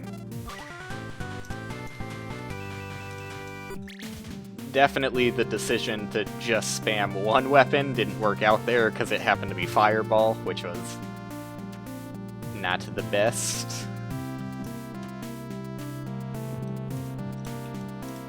Fireball would be decent if I was, like, back here on this platform where the Fireball can actually bounce for a bit. But up towards the front where there are only single block platforms. God damn it, dude. Fireball can't do much.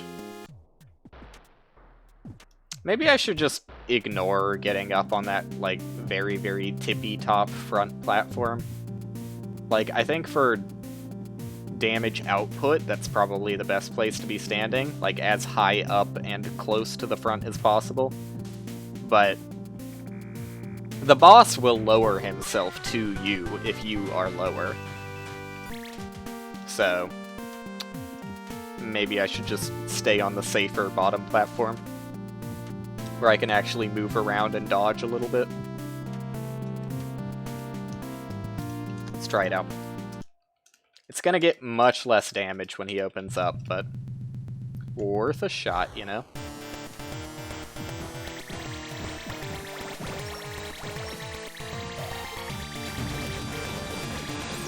I should also stand back a little bit so my fireballs do anything. It's so hard to see his bullets and the mess of bullets that I'm throwing out. I should focus on, like, the actual, like, little seed pod guys, and not on the bullets themselves. Because, like, these little seed pod guys are much easier to see and tell when they're going to attack. And the bullets just kind of blend in with the mess.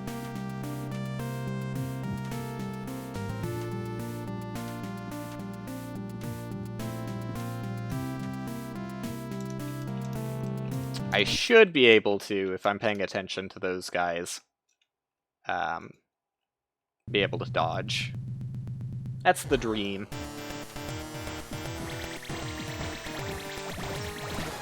I couldn't get off there. I could go deeper down that path. How am I supposed to get off against this guy? I can't get off to this, etc.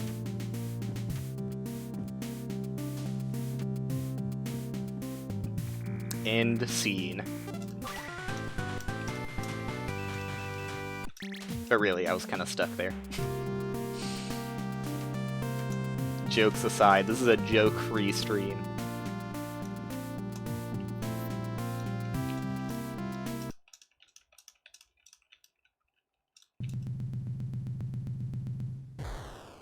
It's also worth mentioning, like, this early section is going to be significantly harder, if not just because Curly isn't helping out. Whereas after this first section, Curly shows up. There she comes. Yikes. I was lucky that the bullet from underneath me didn't hit. Those are the most dangerous. Yikes, fuck.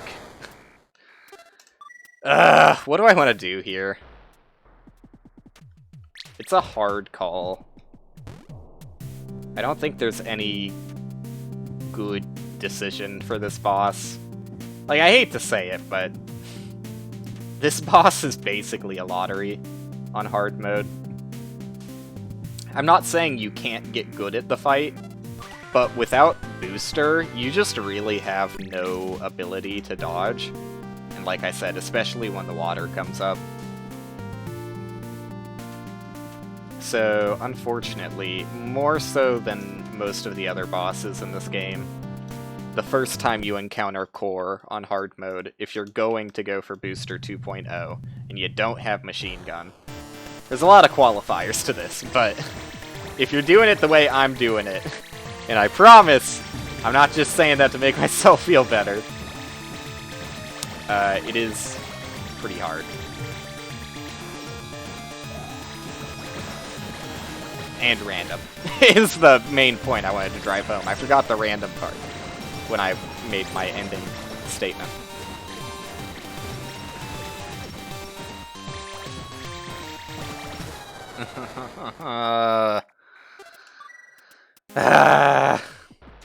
I feel like I should lure it backwards. I feel like just ignoring, as much as it's like really painful to just throw away damage. I mean, it's going decently well for the first phase of attacking. Maybe I get like one damage phase in, and then I retreat back and wait for Curly to wake up. Because Curly keeps falling down here in the front. When she's around this area and there's more platforms for her, she seems to be a little bit more helpful. So let's try that. Let's wake up the boss, smack it around a bit, and then run away.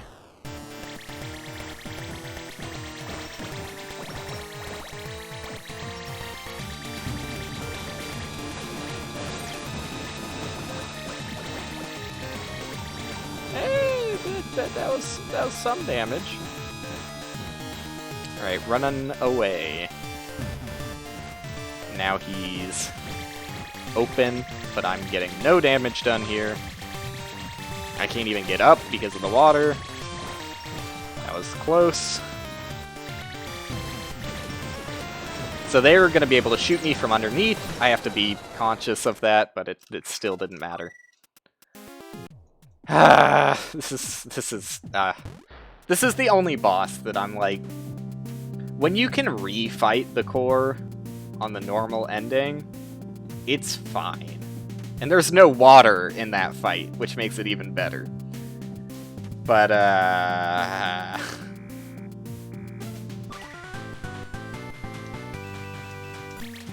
the first time you encounter the core, I think this fight just kind of sucks, honestly. It's the only fight I don't like in this game. And, again, there are a lot of qualifiers to it. On normal mode, it's not a big deal. You would maybe kill it like second or third try, especially if you're taking boosters and everything. But it is like way more of a challenge than it has any right to be on hard mode. I don't know, I'm gonna keep fucking trying. Hey, Curly actually made it up. And immediately, what is she fucking doing there? She is doing some abnormal movement. She is doing some movement that should not be possible. I hate the fucking water, dude. Yeah. Yeah, this boss, it's not the best.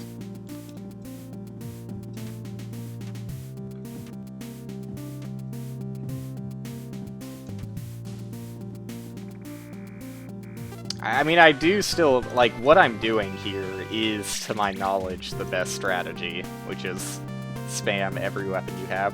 It's unfortunate that I have Bubbline, because I know this strategy works better without Bubbline, but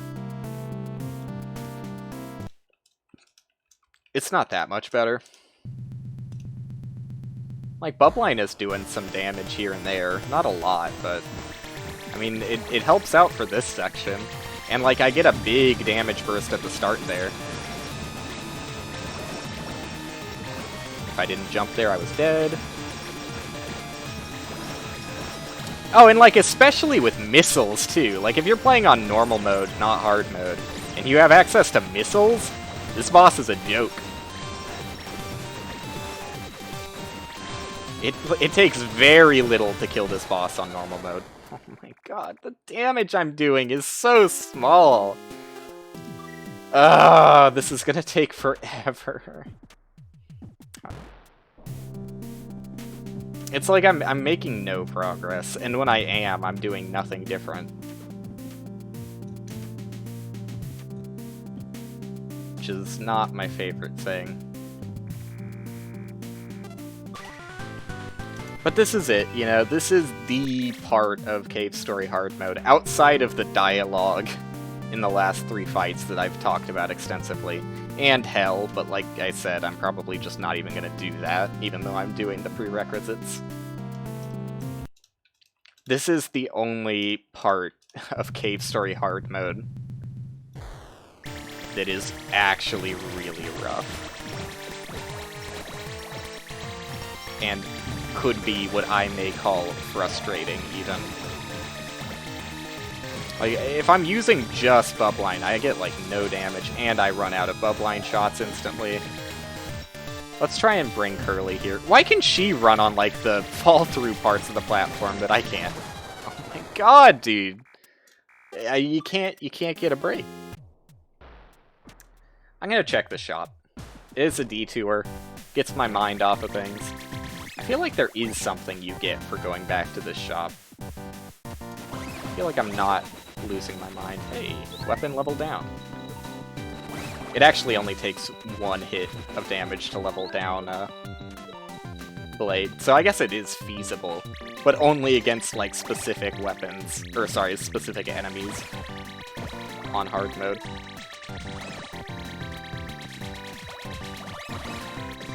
Don't kill me! Oh, I got life back. Never mind. You can damage me all you want. But I mean, still don't kill me. That part, I don't mean to redact. It's not that much farther back, is it? Oh no, it's literally right here. Do you get anything for going back here?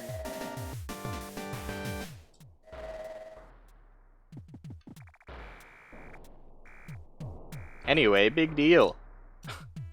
That's what I'm saying. Do I get anything? No. I just get another option to get Fireball. Okay. I don't understand. Kill me.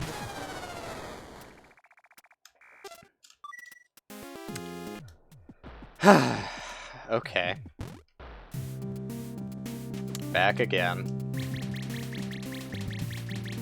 Like, I'm pretty sure you can't get Booster 2.0 until after the core fight. I'm, like, near certain. So I just have to keep doing this. There is no advantage I can get at this point. I can't even decide I want to get the machine gun. Which I definitely don't. Because, well, I don't know. Machine gun might be okay on Hell. But I think it's hard to argue that anything is better than Spur.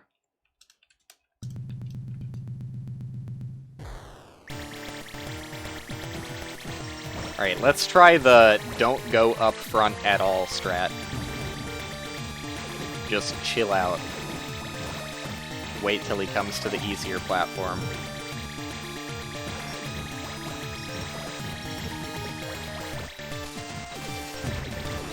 So what am I doing?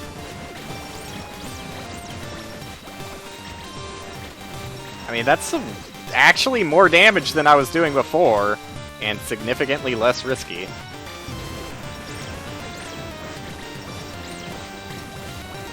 Completely better in every way.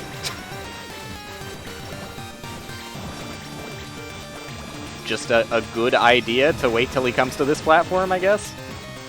Alright, just run. And you escape those bullets. See, but now things get a little bit scary on your way back up. God damn it, I shouldn't have jumped there. Well, okay, better. Better. Slight improvement. Turns out it's just not a good idea to head forward. But maybe, since there is a huge luck factor in this boss fight, maybe I just got lucky there. It'll take a few attempts to decide that, I guess.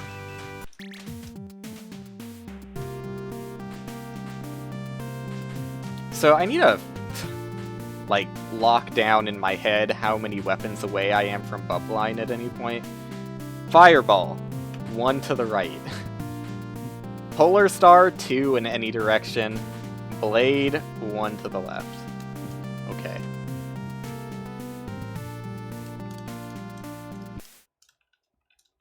Because whenever I'm not doing damage to the boss and just trying to avoid getting hit, it still makes sense to just hold Bubline.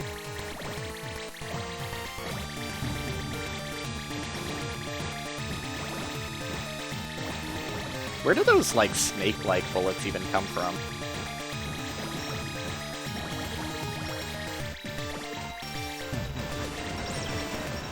Is it just from his body in general? That was lucky. Didn't get that much damage that time.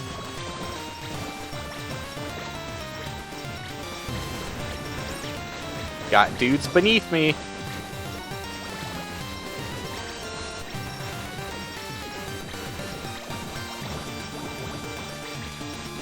You gonna blow me? Yes. Phrasing.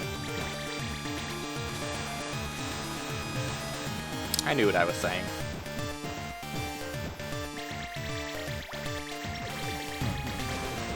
Again, gotta watch out for the bullets underneath me. It's going better, though. Again, still a large component of luck here, though. So it's really hard to tell. I'm getting very little damage on some of these damage phases, too. I was lucky. But again, when is it ever not lucky?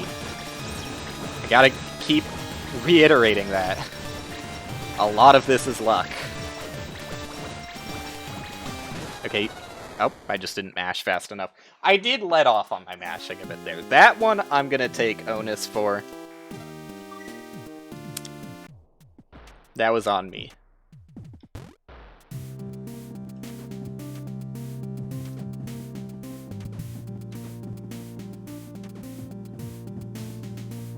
You gotta do your pre-fight headbutting on every single door frame. It's the locker room classic. What do you mean? That wasn't just a me thing? Banging your head on every single door? Okay.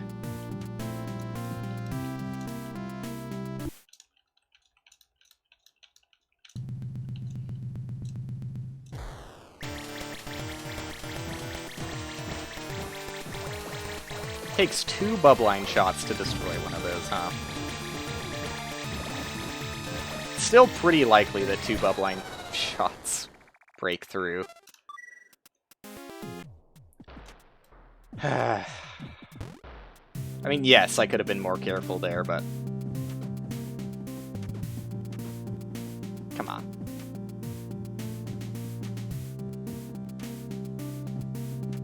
Okay, I'm not gonna say come on there. That was definitely 100% me.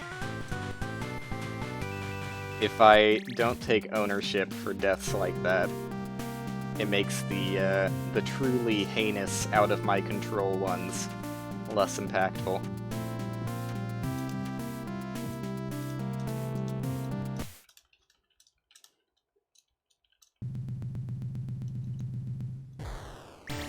I was just kind of fucking around.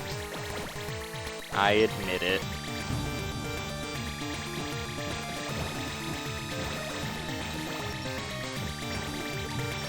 Okay, got some hits.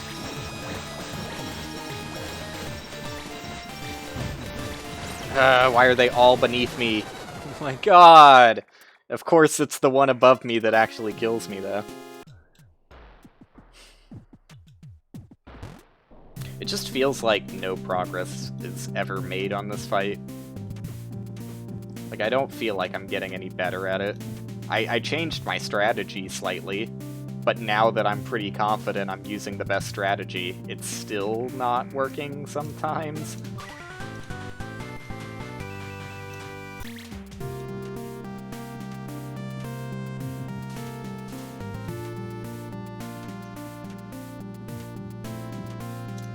It's just a fight that you have to pump a lot of time into, and eventually it works out in your favor.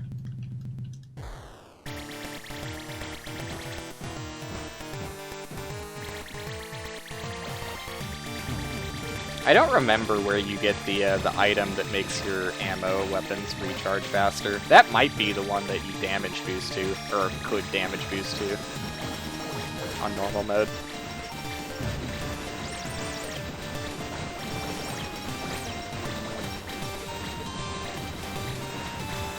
You know what? Actually, well, no. It would immediately get erased. I was gonna say, it would be better if I had level 2 Blade here. But, yeah, because there's so much XP flying around from killing the little bullets he shoots. You wouldn't be able to stay at level 2 for long. Really? Blowing me already? Oh, fuck. Swap to the wrong weaponry there. Okay, they are directly underneath me.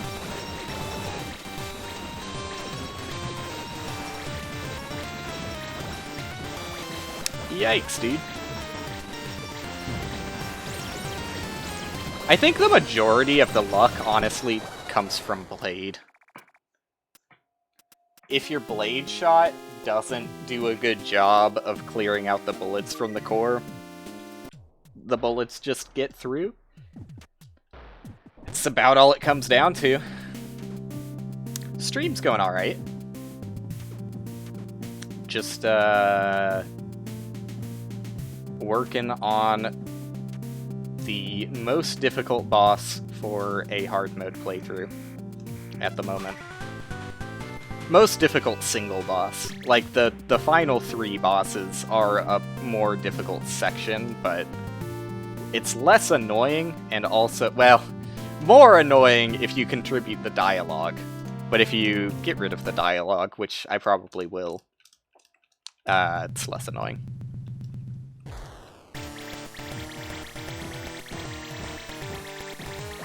Yeah, this is the choking point for a hard mode run. If you make it past here, you're free.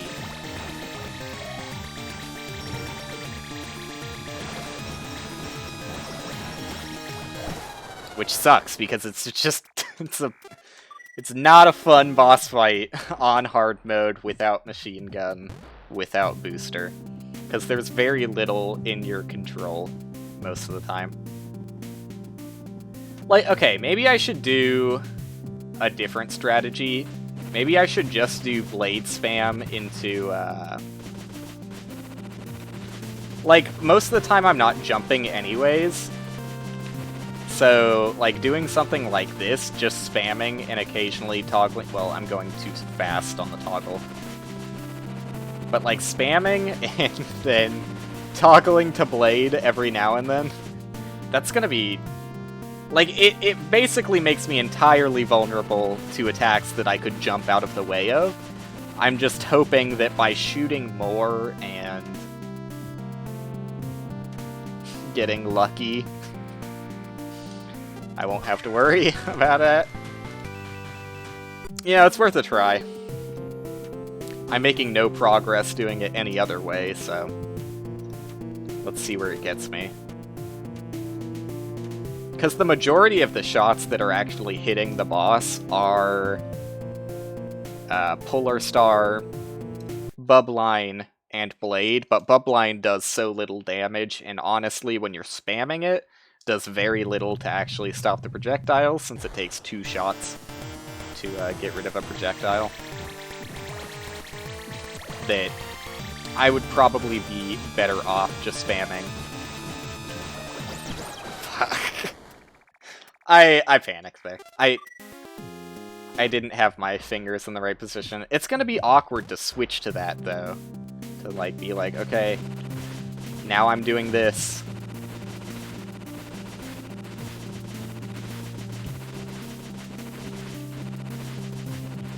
Yeah, that's very awkward. I'll try it. I'll give it, like, a decent attempt, you know?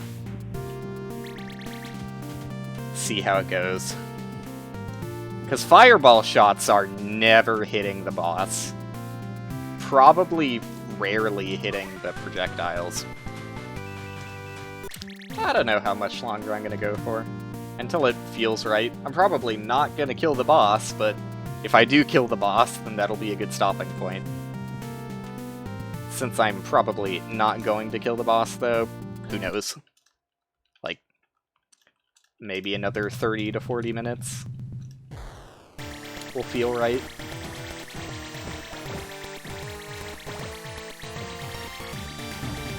We'll see.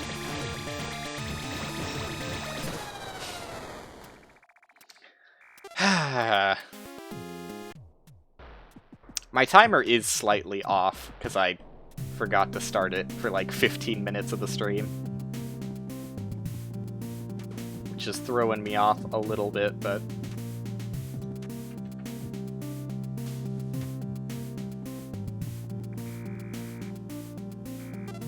I would say...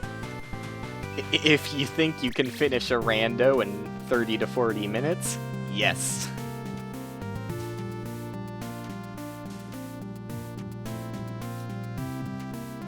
Probably... well, you said that since all the Isaac data was wiped, you're probably not going to do that, but... I don't know, if you want to re-download Isaac, an Isaac run would make more sense.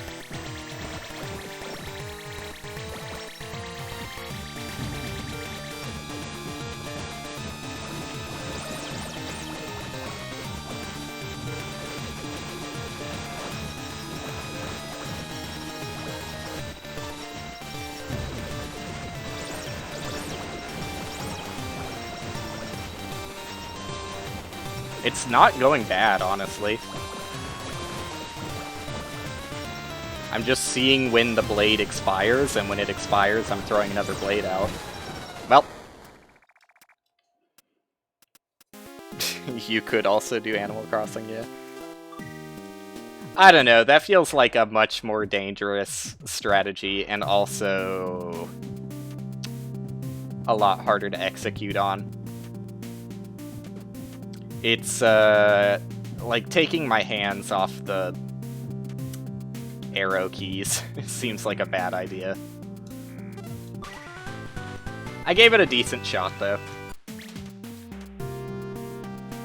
It didn't work horribly, but it's just too much reliance on RNG.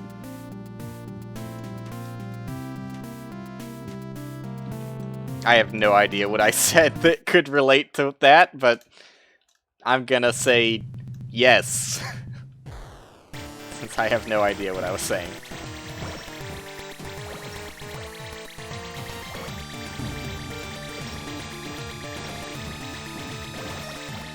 That's a lot of bullets, huh? Brought enough for the rest of class, I see. That was really close, but I'm gonna say it's a sick dodge. Dude, standing in this spot, the fireball actually perfectly bounces. Maybe this is the god spot. Never mind. RNG.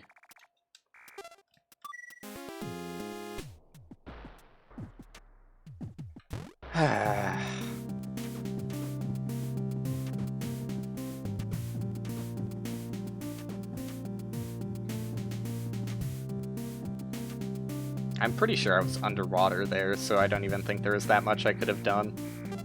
I saw the dude above me charging up a shot, and so I started heading left. It wasn't fast enough.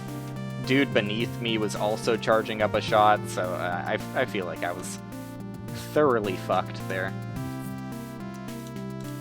Kind of out of my control, in my opinion. Which is what I will have to keep saying, even though I don't believe it, because there will be people who try and defend this boss fight, I'm sure. And say, oh, I beat it consistently on hard mode, without booster, without machine gun. To which I say, okay, buddy. I'm proud of you. We're all proud of you.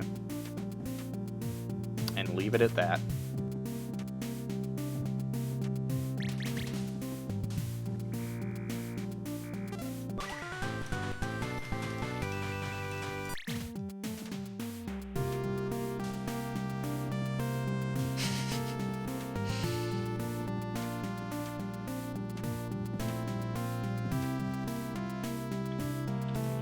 It's functionally just a worse version of the refight. So I don't even know why people would jump to defend it. It's just the core, but also has less attacks, and sometimes the water is annoying. And you have less movement options depending on what route you're taking through the game. Dude, where's the god spot where the fireball was working perfectly? There it is! It's like right in the transition from the green block and the gray block. Oh my god, I thought I was fine there. Ah, if I see any bullet coming up from beneath the floor, I should just get out of the way. Because that is a clear death sentence. Ooh.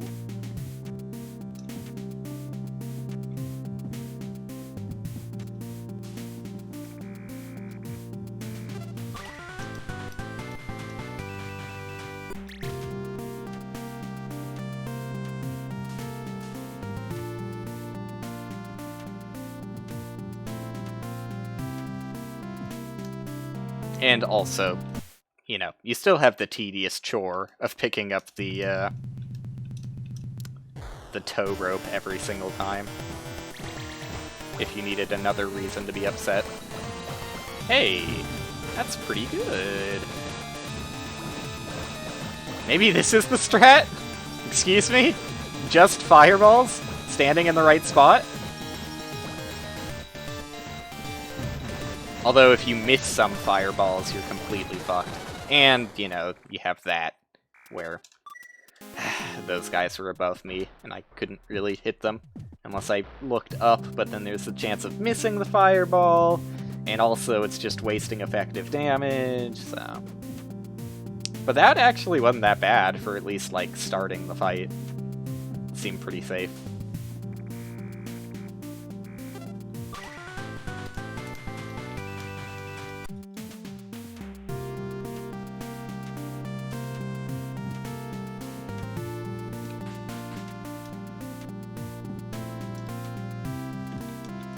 Let's try again.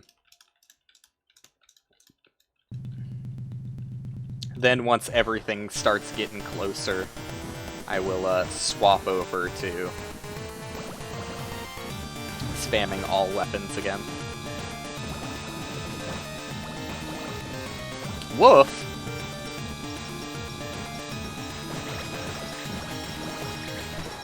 Really? That stray bullet snuck by? I was so sure. I was so sure that I would be fine from that. Whatever. Whatever.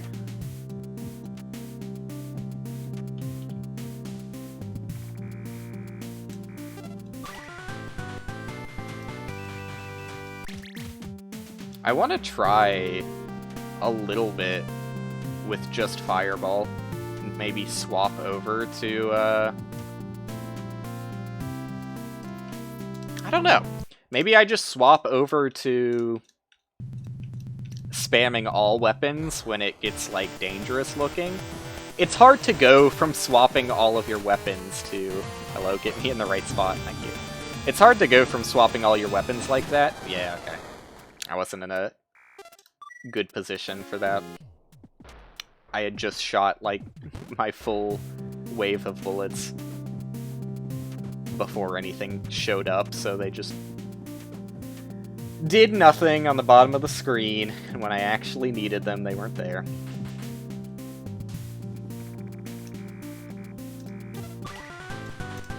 What was I saying, though? I was saying something profound, I'm sure. It's hard to go from spamming all of your weapons to, well, I did it that time, to perfectly landing on Fireball. So it's hard to be like, I'm gonna use Fireball, right? And it's gonna be like super cool and work perfectly.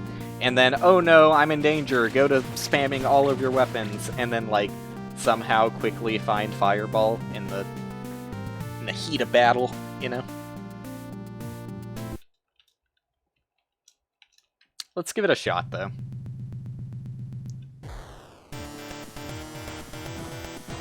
Standing, like, right there. Nope. Don't want to be shooting while jumping. Like, I can jump to do a dodge, but make sure I'm only shooting on the ground. Otherwise, my bullets just kind of do nothing. Yikes. Okay, I found Fireball again. Where I wanted to. This is really good spamming. God damn, though. It's too unreliable. I don't think... Like, it is really good damage. But, nah. I think spamming all of your weapons just... You still get decent damage, and also, it's way safer.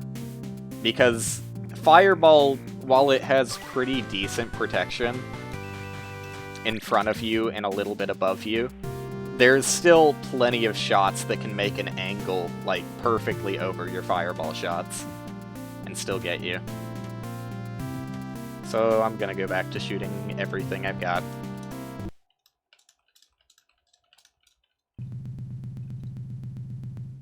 But really, like, there's such a small amount of advantage you can get over this boss. The first version of this boss. There's very little you have in your control, in my opinion. I need to back off there, because he's right in front of my face. Whenever there's one of these, like, little plant boys right above me, like this... Ah, fuck, dude. I tried to handle him quickly. That's, like, the worst spot. Like, right above me, right below me are the two worst spots for those guys. Because whenever you hit them, like, you don't do damage to the boss, but it does push them back. So it gets them into a much safer position, where most of their projectiles are just going to be washed away by your own projectiles. Whenever they're right above or right below especially, because, like, there's not even anything I can do to shoot beneath me, since I can't shoot through the platform and they can. Below is the absolute worst, and above is still pretty bad. Most of the time, since the blade has decent, range, like, width to its range, most of the time, the blade is going to take care of them, but sometimes they're just too high up.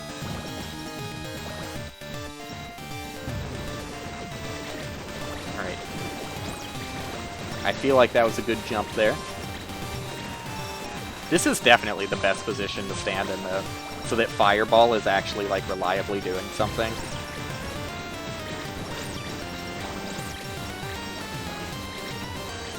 Dude, that was really good damage from Curly there. Curly carry. Alright, now he's gonna blow me.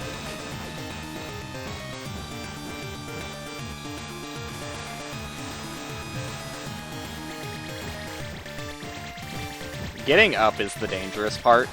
Are you fucking kidding me? Oh, immediately?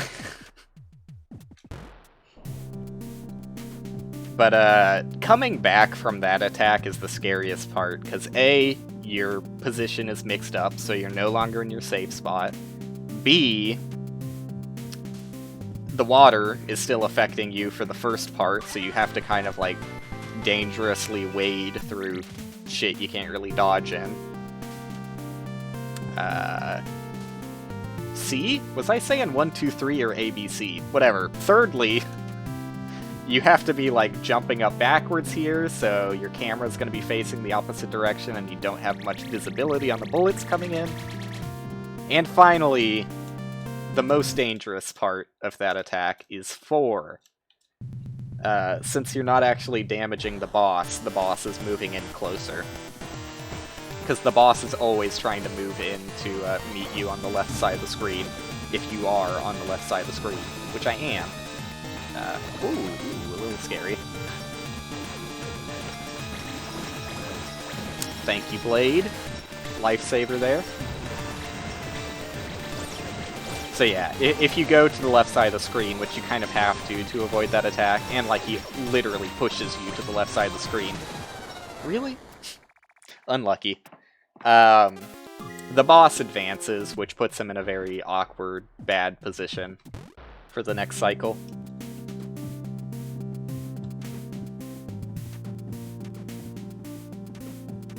This is going alright, though. I'll give it a few handful of attempts, and see where I am. Every time I look at the tow rope, I look at the shadow on the top part of the sprite.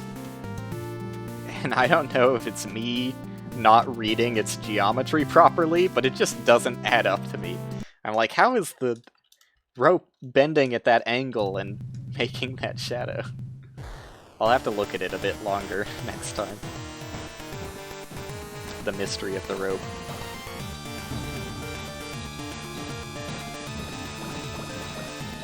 Yikes.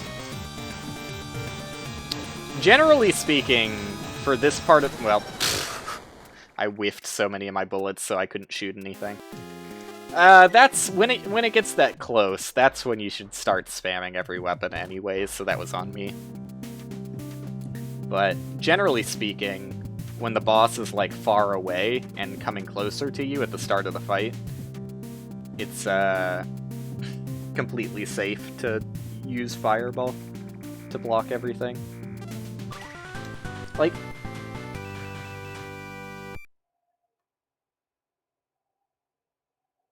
shouldn't the shadow be... like, is the rope, like, lifted up? Or... you know? Like, what's going on here?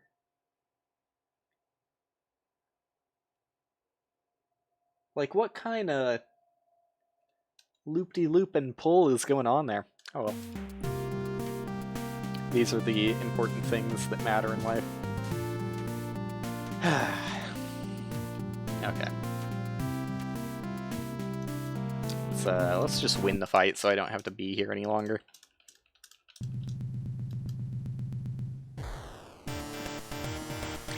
Fuck it. We're using Bubline. Can't stop me.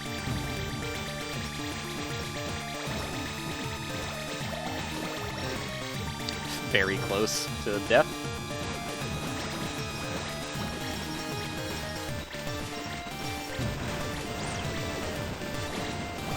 Very good position. Curly did some great damage there too. Damn, Curly is so close to being able to get like really good damage, but she keeps hitting like a little bit too far to the right of where she's supposed to be. Oh, she's getting good damage, dude. Let's go. Now that I know she stands on... oh. So unlucky. God damn it, dude.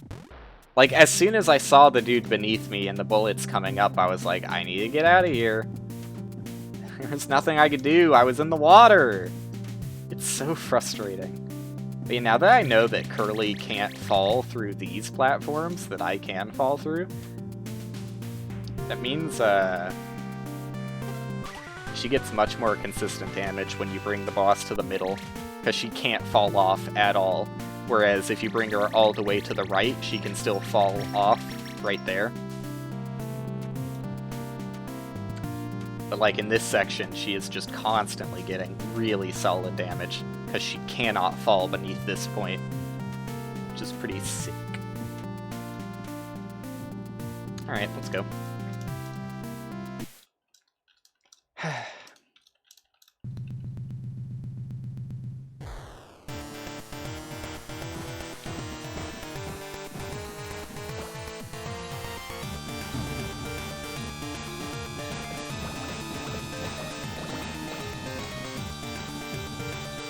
Here we go.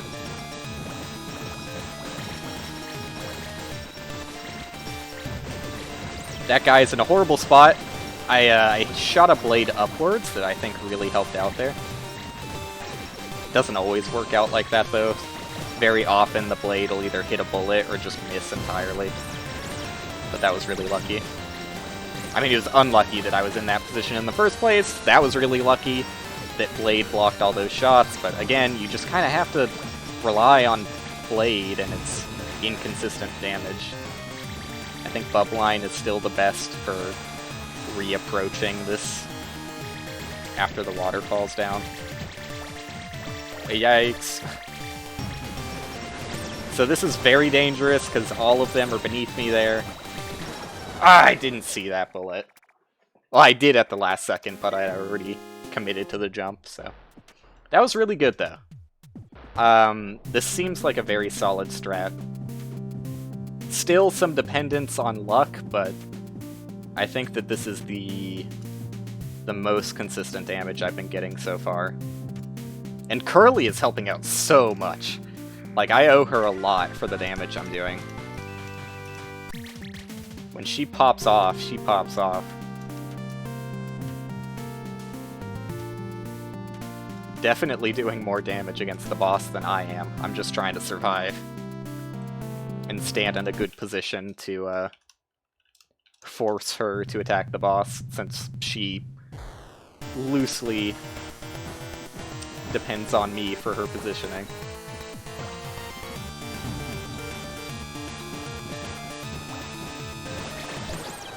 Blade didn't help me there. I shouldn't have stood still. But, I don't know. Fuck it.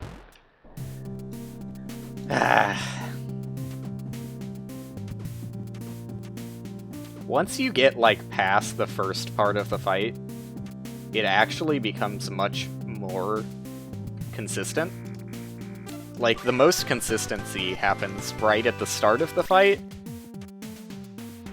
and then again after he does the attack that fucks with everybody's positioning by blowing you away. Those are like the only risky parts of the fight, and it should only take like 2 cycles, because I've been, well, with the luck of Curly, have been somewhat consistently getting the boss to like half HP by the first blow. Oh, that was bad. Ignore that attempt.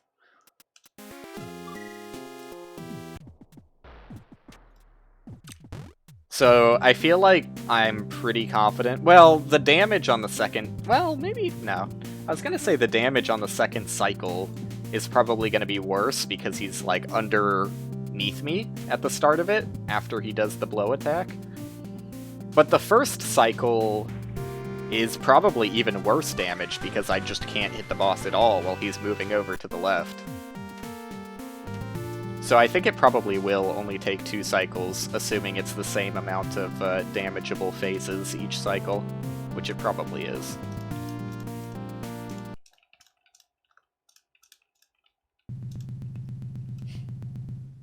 Shouldn't take me too much longer then. Maybe I will actually get a W. Oops. Probably easier to get a W if I stop doing dumb shit. Let's just use Upline. Like, so many of these deaths are because I see that, the boss's pieces are, like, really high up. And there's just nothing I can really do about that with the fireball. So I really should be entering spam all weapons at that point, but I don't know, it's probably safer if I use Bubline. Let's see. See how it goes. The first wave of bullets literally can't even make it to me. There you go. In the right position. The frustrating part is I don't want to lose my positioning, because it's actually really annoying. Are you fucking kidding me? It's really annoying to find the right positioning. I really should just, like, not care so much and just try and get the positioning mid-fight once it's safer to. You know, more accurately, I should really... Let's just... Fuck the Bubline. Let's just go straight into, spam all weapons as soon as it enters the second vulnerable phase. Or maybe it's the first vulnerable phase. It's hard to tell, because he's off screen.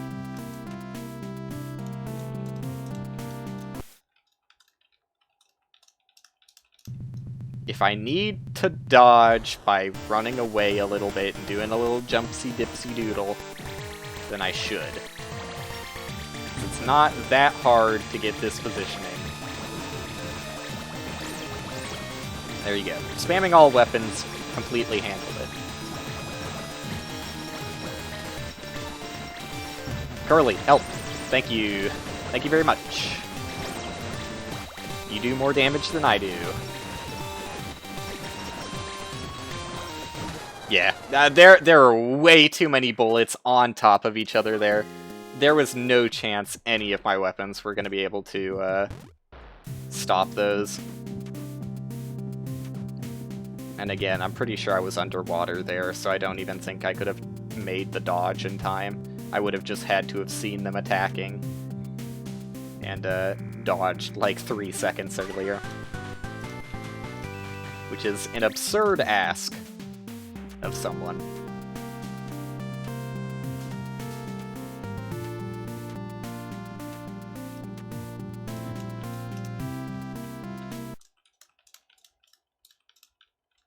This is about how I imagine this going, though. I'm not shocked or surprised that the core has given me trouble. It is by far... Just whiffed on some of those bullets. Again, I should have just gone to spamming all weapons, but whatever. It's by far the hardest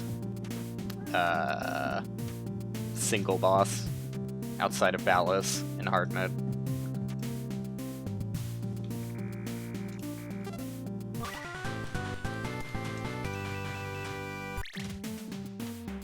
I don't know, even in terms of difficulty, I might argue that the entire, especially with the spur, the entire final 3 boss section is easier than this.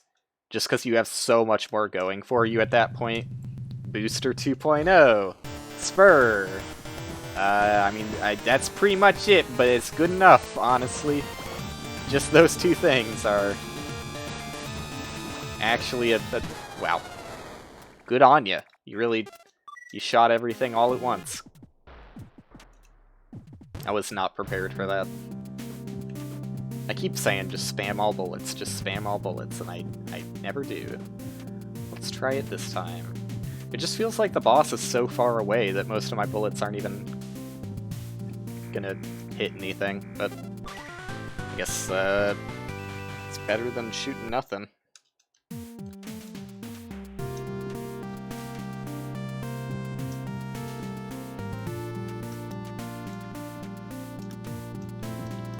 Alright.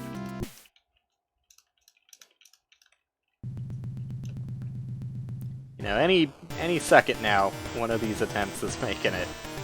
Any second now. I'm sure. Are you fucking kidding me? Why? It's the same thing as the Professor X part, or whatever that boss is called. I was doing, like, decently and, like, forming a strategy that was working against the boss, and, like, was fairly certain that within a few attempts I would be able to kill the boss. And then similarly to me dying to the roaches over and over again, I just can't get past the intro to the fight. I don't know why. It's probably because I'm so committed to standing in the right spot now. Like, I can get to the right spot afterwards. Let's try and tone that down a bit. Just, like, hang out over here. Out again?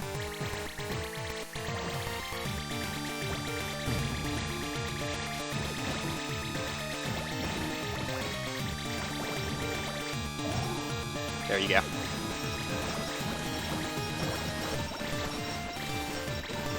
So now I'm in the good spot. Curly's up. So long as luck is partially on my side.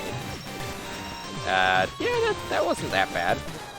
Are you fucking kidding me? Nothing protected me from those bullets? It's just random. Like, yes, I saw them shooting ahead of time. Yes, I could have gotten out of the way ahead of time. No, I would not have done any damage to the boss. Which is part of the problem. Because I need to guarantee that I get the boss down to at least half at the end of this cycle. Or I'm gonna have a pretty rough time. Because the transition phases are the hardest. At least I got past the intro. So yeah, let's just not focus on getting the perfect positioning right at the start.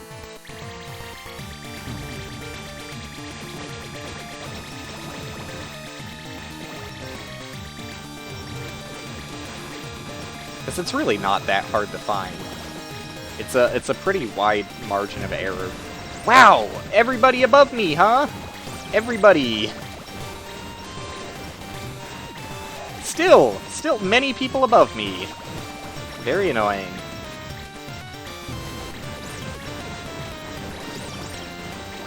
Why are they... It's so uppies today. Everybody is going up. Which, again, is just pure random. Random chance, whether they go up or down or anywhere. Very frustrating.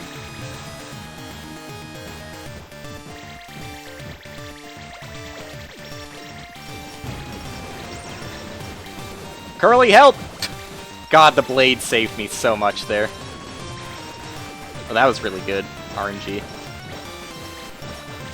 On the movement of those guys. See, now they're being really nice and being, like, right in the middle or slightly beneath me. This is so fucking good. Barring incredibly unfortunate luck! I should be fine. God damn it.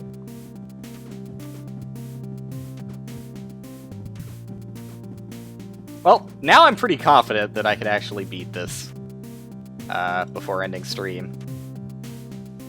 Just takes one not incredibly unlucky attempt.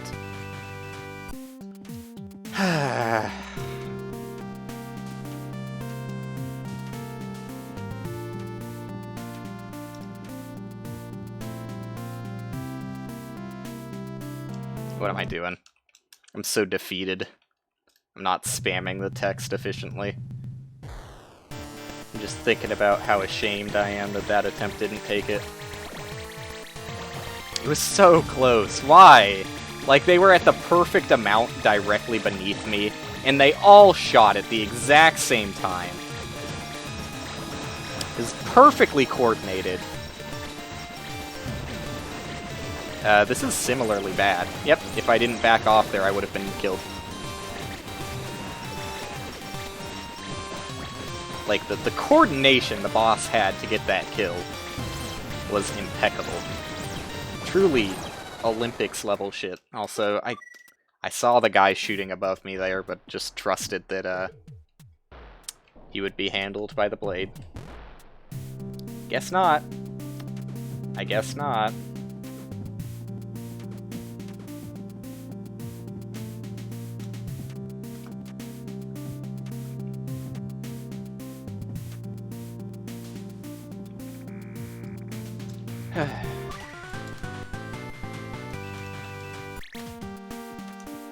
It's going decently, though.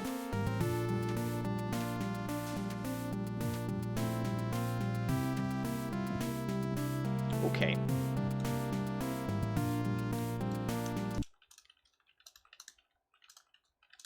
Like, still, the majority of my deaths feel pretty out of my control, but when has that been different?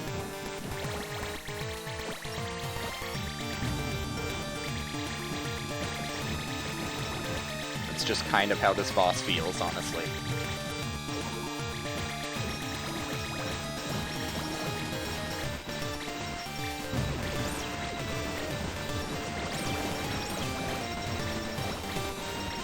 Curly also got really bad damage on the boss last time, which kind of sucked.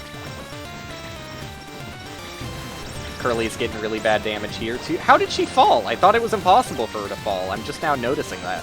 Curly, how the fuck did you fall? You're my damage source! That was so close. Curly, you fucking piece of shit. What is wrong with you? You better make it up here with me this time. Nope. Oh, fucking, whatever. I don't care. Curly was dead to me that run. I don't give a shit. Some of the runs, she's perfect. She just stands in the perfect spot, constantly doing damage to the boss.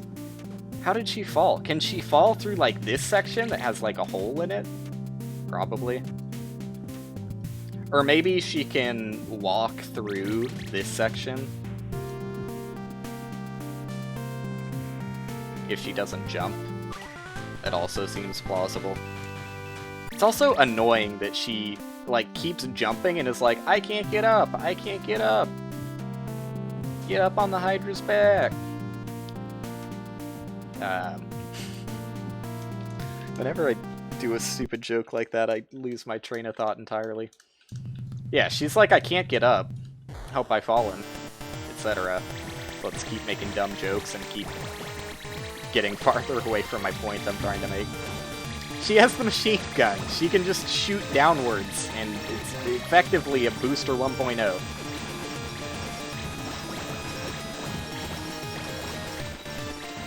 Pissing me off.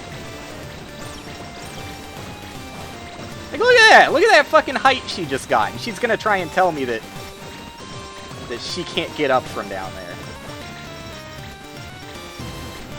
Yikes. That was scary. Curly did really good damage this time. I'm not gonna complain anymore. Right, blow me.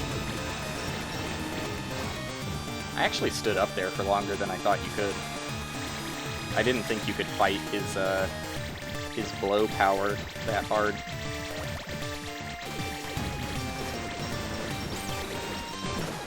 Are you fucking kidding me? The transition is so rough. I hate how he can shoot through platforms.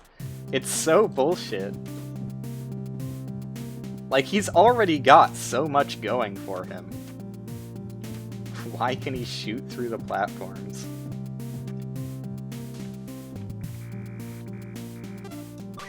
It's just like the little bit extra that makes this miserable. If it was water that completely prevents any sort of movement on top of just way too many projectiles on top of uneven terrain, like, then it's manageable. But you had to throw on top that the boss's projectiles go through walls. You just had to throw it on there. Why? You know? It's that little bit extra that throws it over the top.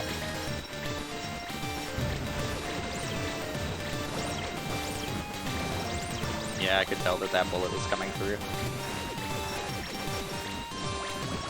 And, like, you can predict it sometimes, but not all the time. Sometimes it's at, like, a really, like, perfectly reasonable angle, and you're like, my projectile should be able to kill that, but they just don't. Like those. All of those. Really? Like that? I was shooting so many projectiles. How? How does a bullet make it through? The real answer is probably Bubline, which makes that strategy significantly worse, as I've talked about plenty of times. Whenever you wrap around to Bubline, it's basically a complete waste of firepower and time. God damn it, dude. I got so close. I don't want to have to call it without killing the boss. I am just gonna give it a few more tries, though.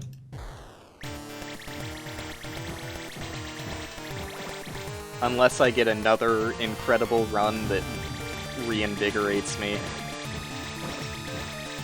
I will be calling it pretty soon.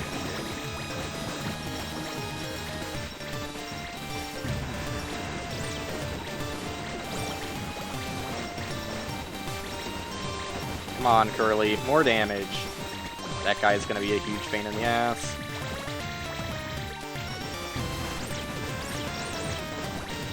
Those two guys are gonna be a huge pain in the ass.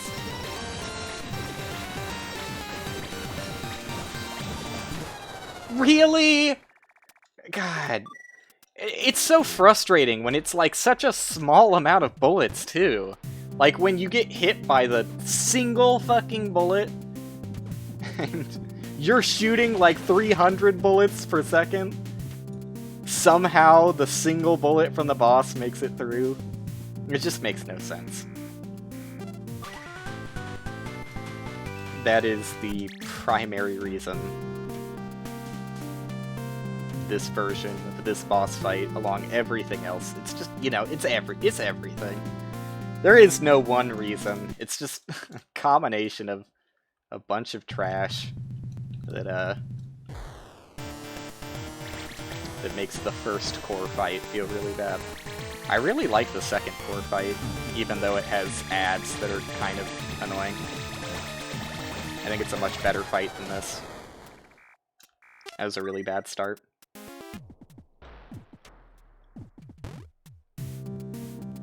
Yeah, the second core fight's actually fun. And doesn't have water. Or uneven terrain. And you can have Booster 2.0. And you can have the Spur. It's just everything goes right for that fight. It's not that unfitting.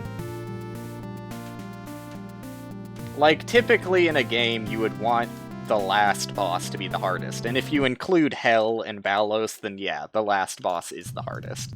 But I also think that the placement of the first core fight is also perfectly fine for it to be the hardest fight on hard mode. It's like at a nice climactic, closer to the end, but still pretty middle feeling.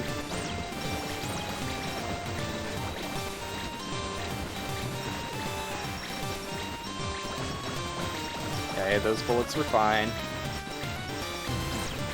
Curly's not doing that much for me this time. Oh, the second wave of bullets got me. Dodged over the first one, had no recourse for the second one. It's just luck. Like, what else is there? You can try, but a lot of this fight on hard mode under these circumstances boils down to luck. Because, like, it's not, like, I'm not saying that even with the worst luck, the boss fight isn't possible. Like, obviously it's possible, no matter how unlucky you are. There are things I could be doing here to be in a better position, etc. But the boss fight would take forever, if I was being as safe as possible.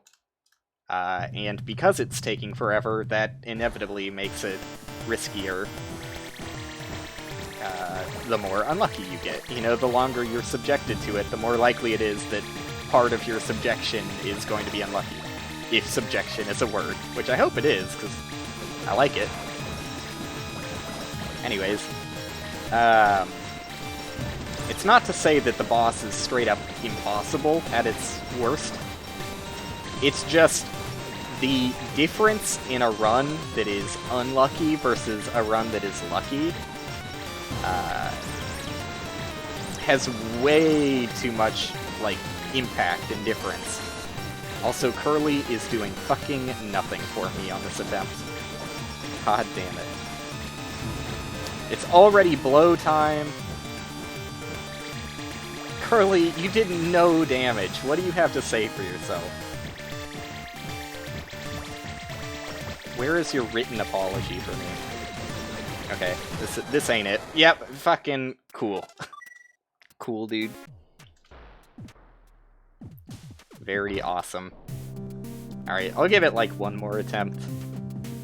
This is it. One more good attempt. If I die before it even blows me, which is the terminology I will continue using, I'll give it another go, but let's see.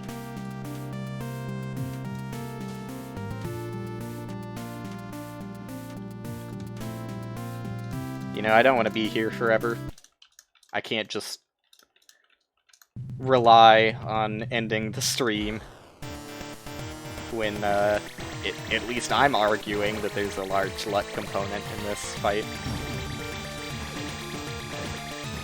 I refuse to leave the ending of my stream up to the lottery. The game just feels so much better after you get past this point. Because, yeah. Core 1 kinda sucks.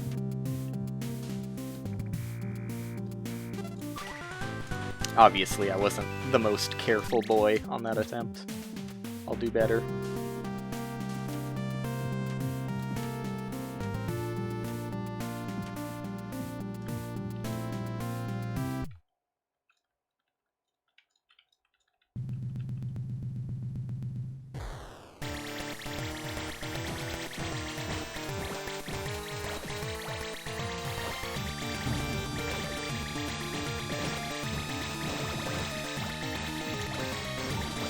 There you go. Girly, help! That was lucky. Well, it was unlucky that nothing handled that bullet before it got so close. But then I was lucky that something did handle it at the last second. You're gonna keep me going here, huh? Gonna keep me going.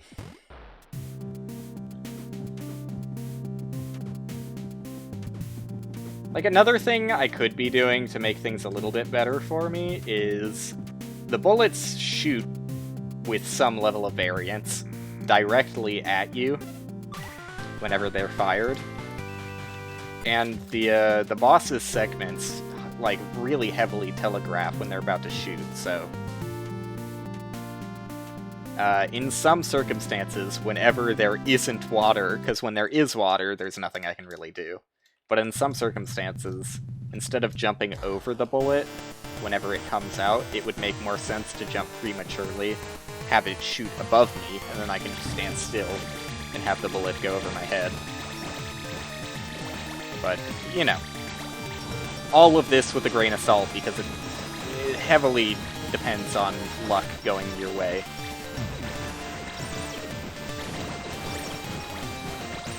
That was very lucky. What am I doing? I'm too close. My fireballs aren't making it over. Wasted damage.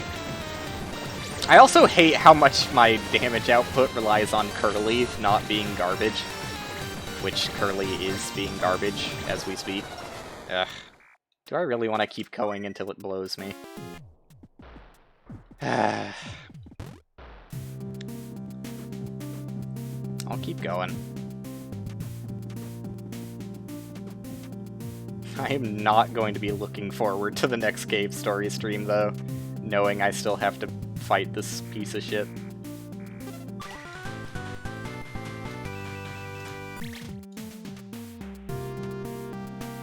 I knew it would happen, like, whenever I decided to, play Cave Story Hard Mode again. This is the first thing that came to mind.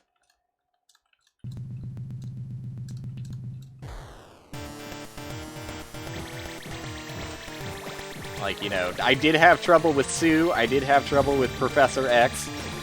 Both of those were, like, trivial this time around. Oh my god! This fight is, still bad. Still bad, huh?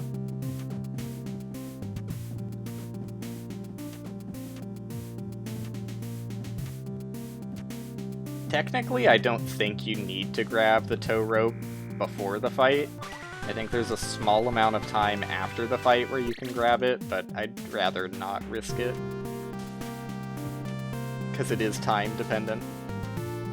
And I would not want to have to refight the boss fight because I ran out of time to grab an item I could have just safely grabbed before the boss fight. Maybe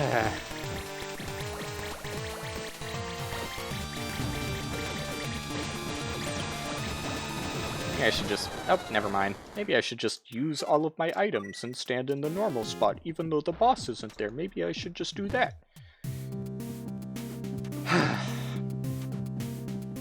Maybe this fight just sucks. Maybe it's just a bad fight. What do you think about that?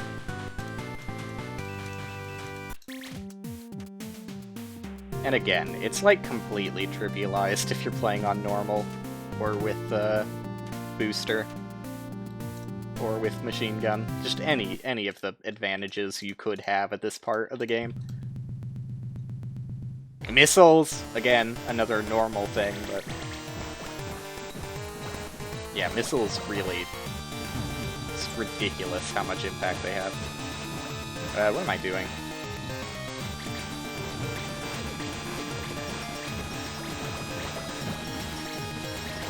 Thank you, Blade.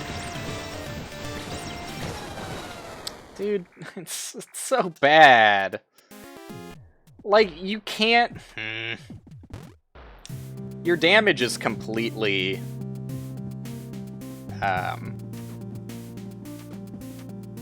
completely stunted if you're going to dodge every single bullet that you think your projectiles might not cover. You have to put some trust into your own projectiles, right?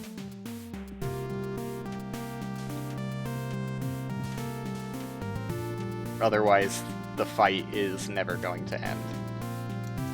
I mean, you could just rely on Curly for all of your damage, I guess, but...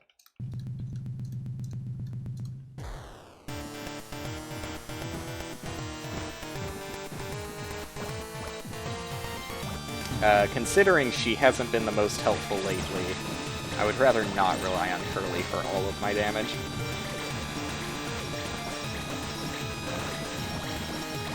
See, like, I trusted my projectiles would handle those bullets above me. I saw them ahead of time. I knew that my projectiles would not cover the ones beneath me there, and I couldn't get back into my safe spot. I could have. I was clumsy there. That death was on me. I take full ownership over that one. But sometimes I do everything right, and am still punished. You know? You can't win sometimes.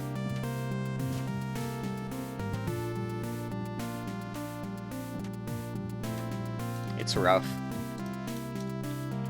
It really does just feel like a lottery.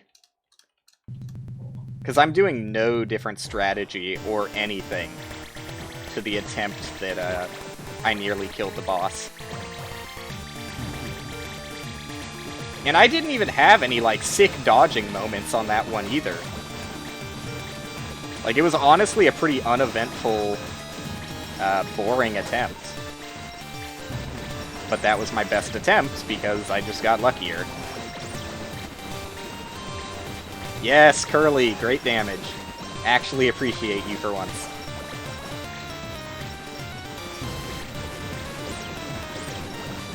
I'm gonna have to back up there, because of those guys that were higher above me. Yikes, dude.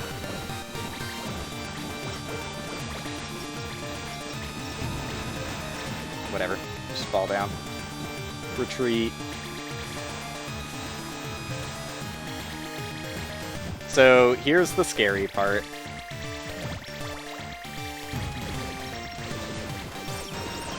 What is the right way to handle this?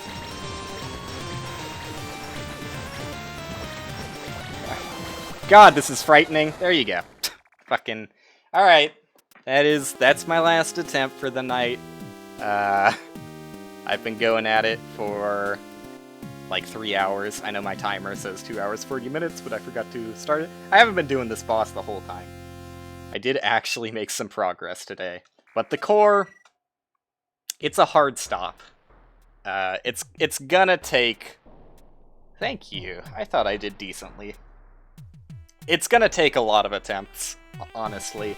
Like, that's all it boils down to. Um, that's it, really. It's there's a large degree of luck when you're doing it on hard mode without boost or without machine gun. I hate all the qualifiers I have to, because I know, I know if I just say there's a large degree of luck to the fight, people will fucking crawl their way out of the woodworks and start screaming, actually, I beat the fight first try, so is it luck-based? And then I start asking questions. Hey, did you use the booster? Were you on hard mode? Did you have machine gun? You know, etc. So yeah, it's gonna take a while. I knew the fight was gonna take a while. I knew this was gonna be the hardest part in the hard playthrough. Should be able to get it in one stream though. Like, I only was fighting this boss for like the last hour and 20 minutes or so of this stream. If I put a full stream of fights at this guy, I'm sure I can get it within next stream. For sure. But yeah, that'll do it. Again, sorry no race today. Just didn't work out with the other guys this weekend. But we'll get back to it. For now, though, that is going to do it. Probably, well, I don't know.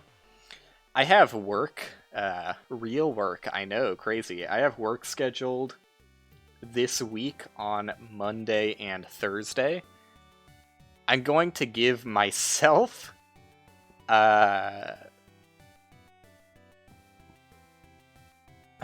what's the right way of phrasing this? I'm going to give myself a break in advance, because very likely on one of those days, I'm probably not going to feel super up to streaming after I get home from a shift of work. So I probably will stream tomorrow. And then maybe Monday or Thursday I'll take a day off, but I also might just stream on those days also.